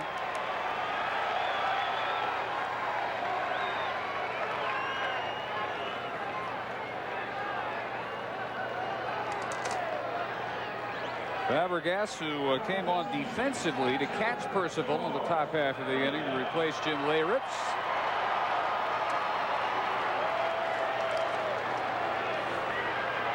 Well, the option here that Terry Collins can have, let Fabregas hit, where he's about a 287 hitter, good line drive hitter, or veteran off the bench Jack Howell. He elected to have Fabregas hit, where he came into the game for defense with Percival. Orlando Palmeiro is the pinch runner at first base for Murray. Ball 1 to Fabregas. But Howell is not as good of a percentage hitter, has more power, and what they need, a base hit right now, will win it. So Terry elected to stay with the guy that'll make more contact and just go with the ball, and that's what Fabregas will do. Foul back, 1-1. Early season blues for two of the best relievers in the game. Troy Percival couldn't nail it down for Langston in the top half of the 9th inning. Now Slocum in a world of trouble in the bottom half to try and close out a 6-5 victory for the Red Sox. Now the defense in the outfield shortened up because the winning run is on second base now, so they're not worried about a double. They're not worried about a gapper. And it's the same reason, again, as why Terry Collins let Fabregas hit. They're looking for a single. A single wins a game. So it's all situations. You try to put your best matchups, your best people up there in a situation for success. And again, Terry elected to go this route with Fabregas. 1-1 pitch over for strike 2. How many times have we been here? One pitch away from ending it. Now Slocum in '96 in Boston had a lot of saves that looked like this. He got over 30 of them, but a lot of them looked like this. There weren't very many 1, 2, 3 saves. But in the second half, he found a way to get it done. But it puts you on edge. It puts your defense on edge. It puts your coaching staff on edge, that's for sure. You got to have thick skin to manage in the major leagues. Fabregas stepping back in, bases loaded, 2 outs. 6-5 Boston. The 1-2 pitch. 2-2. Well, Slocum's doing the same thing Percival's doing. He's just going with what he feels his strength is right now, which is his fastball. And as people in baseball say, you don't want to get beat on your second or third best pitch. You want to go with your strength, and that's Slocum's strength, his fastball. So I got to believe he's going to go right at him and try to overpower him. Anything else would be shocking. And again, Fabregas wants time. You see the catcher now. He wants the ball in. Slocum did not want the ball in. You saw that by the catcher pointing with his little finger toward his right thigh. And that's not the pitch. There he is again. He's trying to go in. He wants to jam Fabregas right here. 2-2 pitch. Just missed the outside corner. And Slocum really didn't want that pitch. And if both guys aren't in sync, the pitcher and the catcher, that's the time to go out to the mound. Of course, you got a rookie now, Hatteberg, behind the plate. A veteran catcher probably would have called time, going out to the mound and say, hey, what do you want to throw here? Let's talk about this. But Hatteberg will learn that. He'll learn that in the big leagues. He's got a little bit of time up here. It's his second go around. Well, Percival was here, now Slocum. Loaded up, 3-2 pitch. Popped up, short left field, coming on to make the catch for the win is Cordero, and it's over. And Slocum is able to do what Troy Percival could not perform in the top of the 9th inning. Closes out the win for Pat Mahomes. Harder than he expected it to be, but a 4-run 9th wins it for Boston. 6-5 for Kevin Kennedy. Dave Barnett, thanking you for joining us. Let's join Karl Ravech again in the studio. All right, David, thank you very much.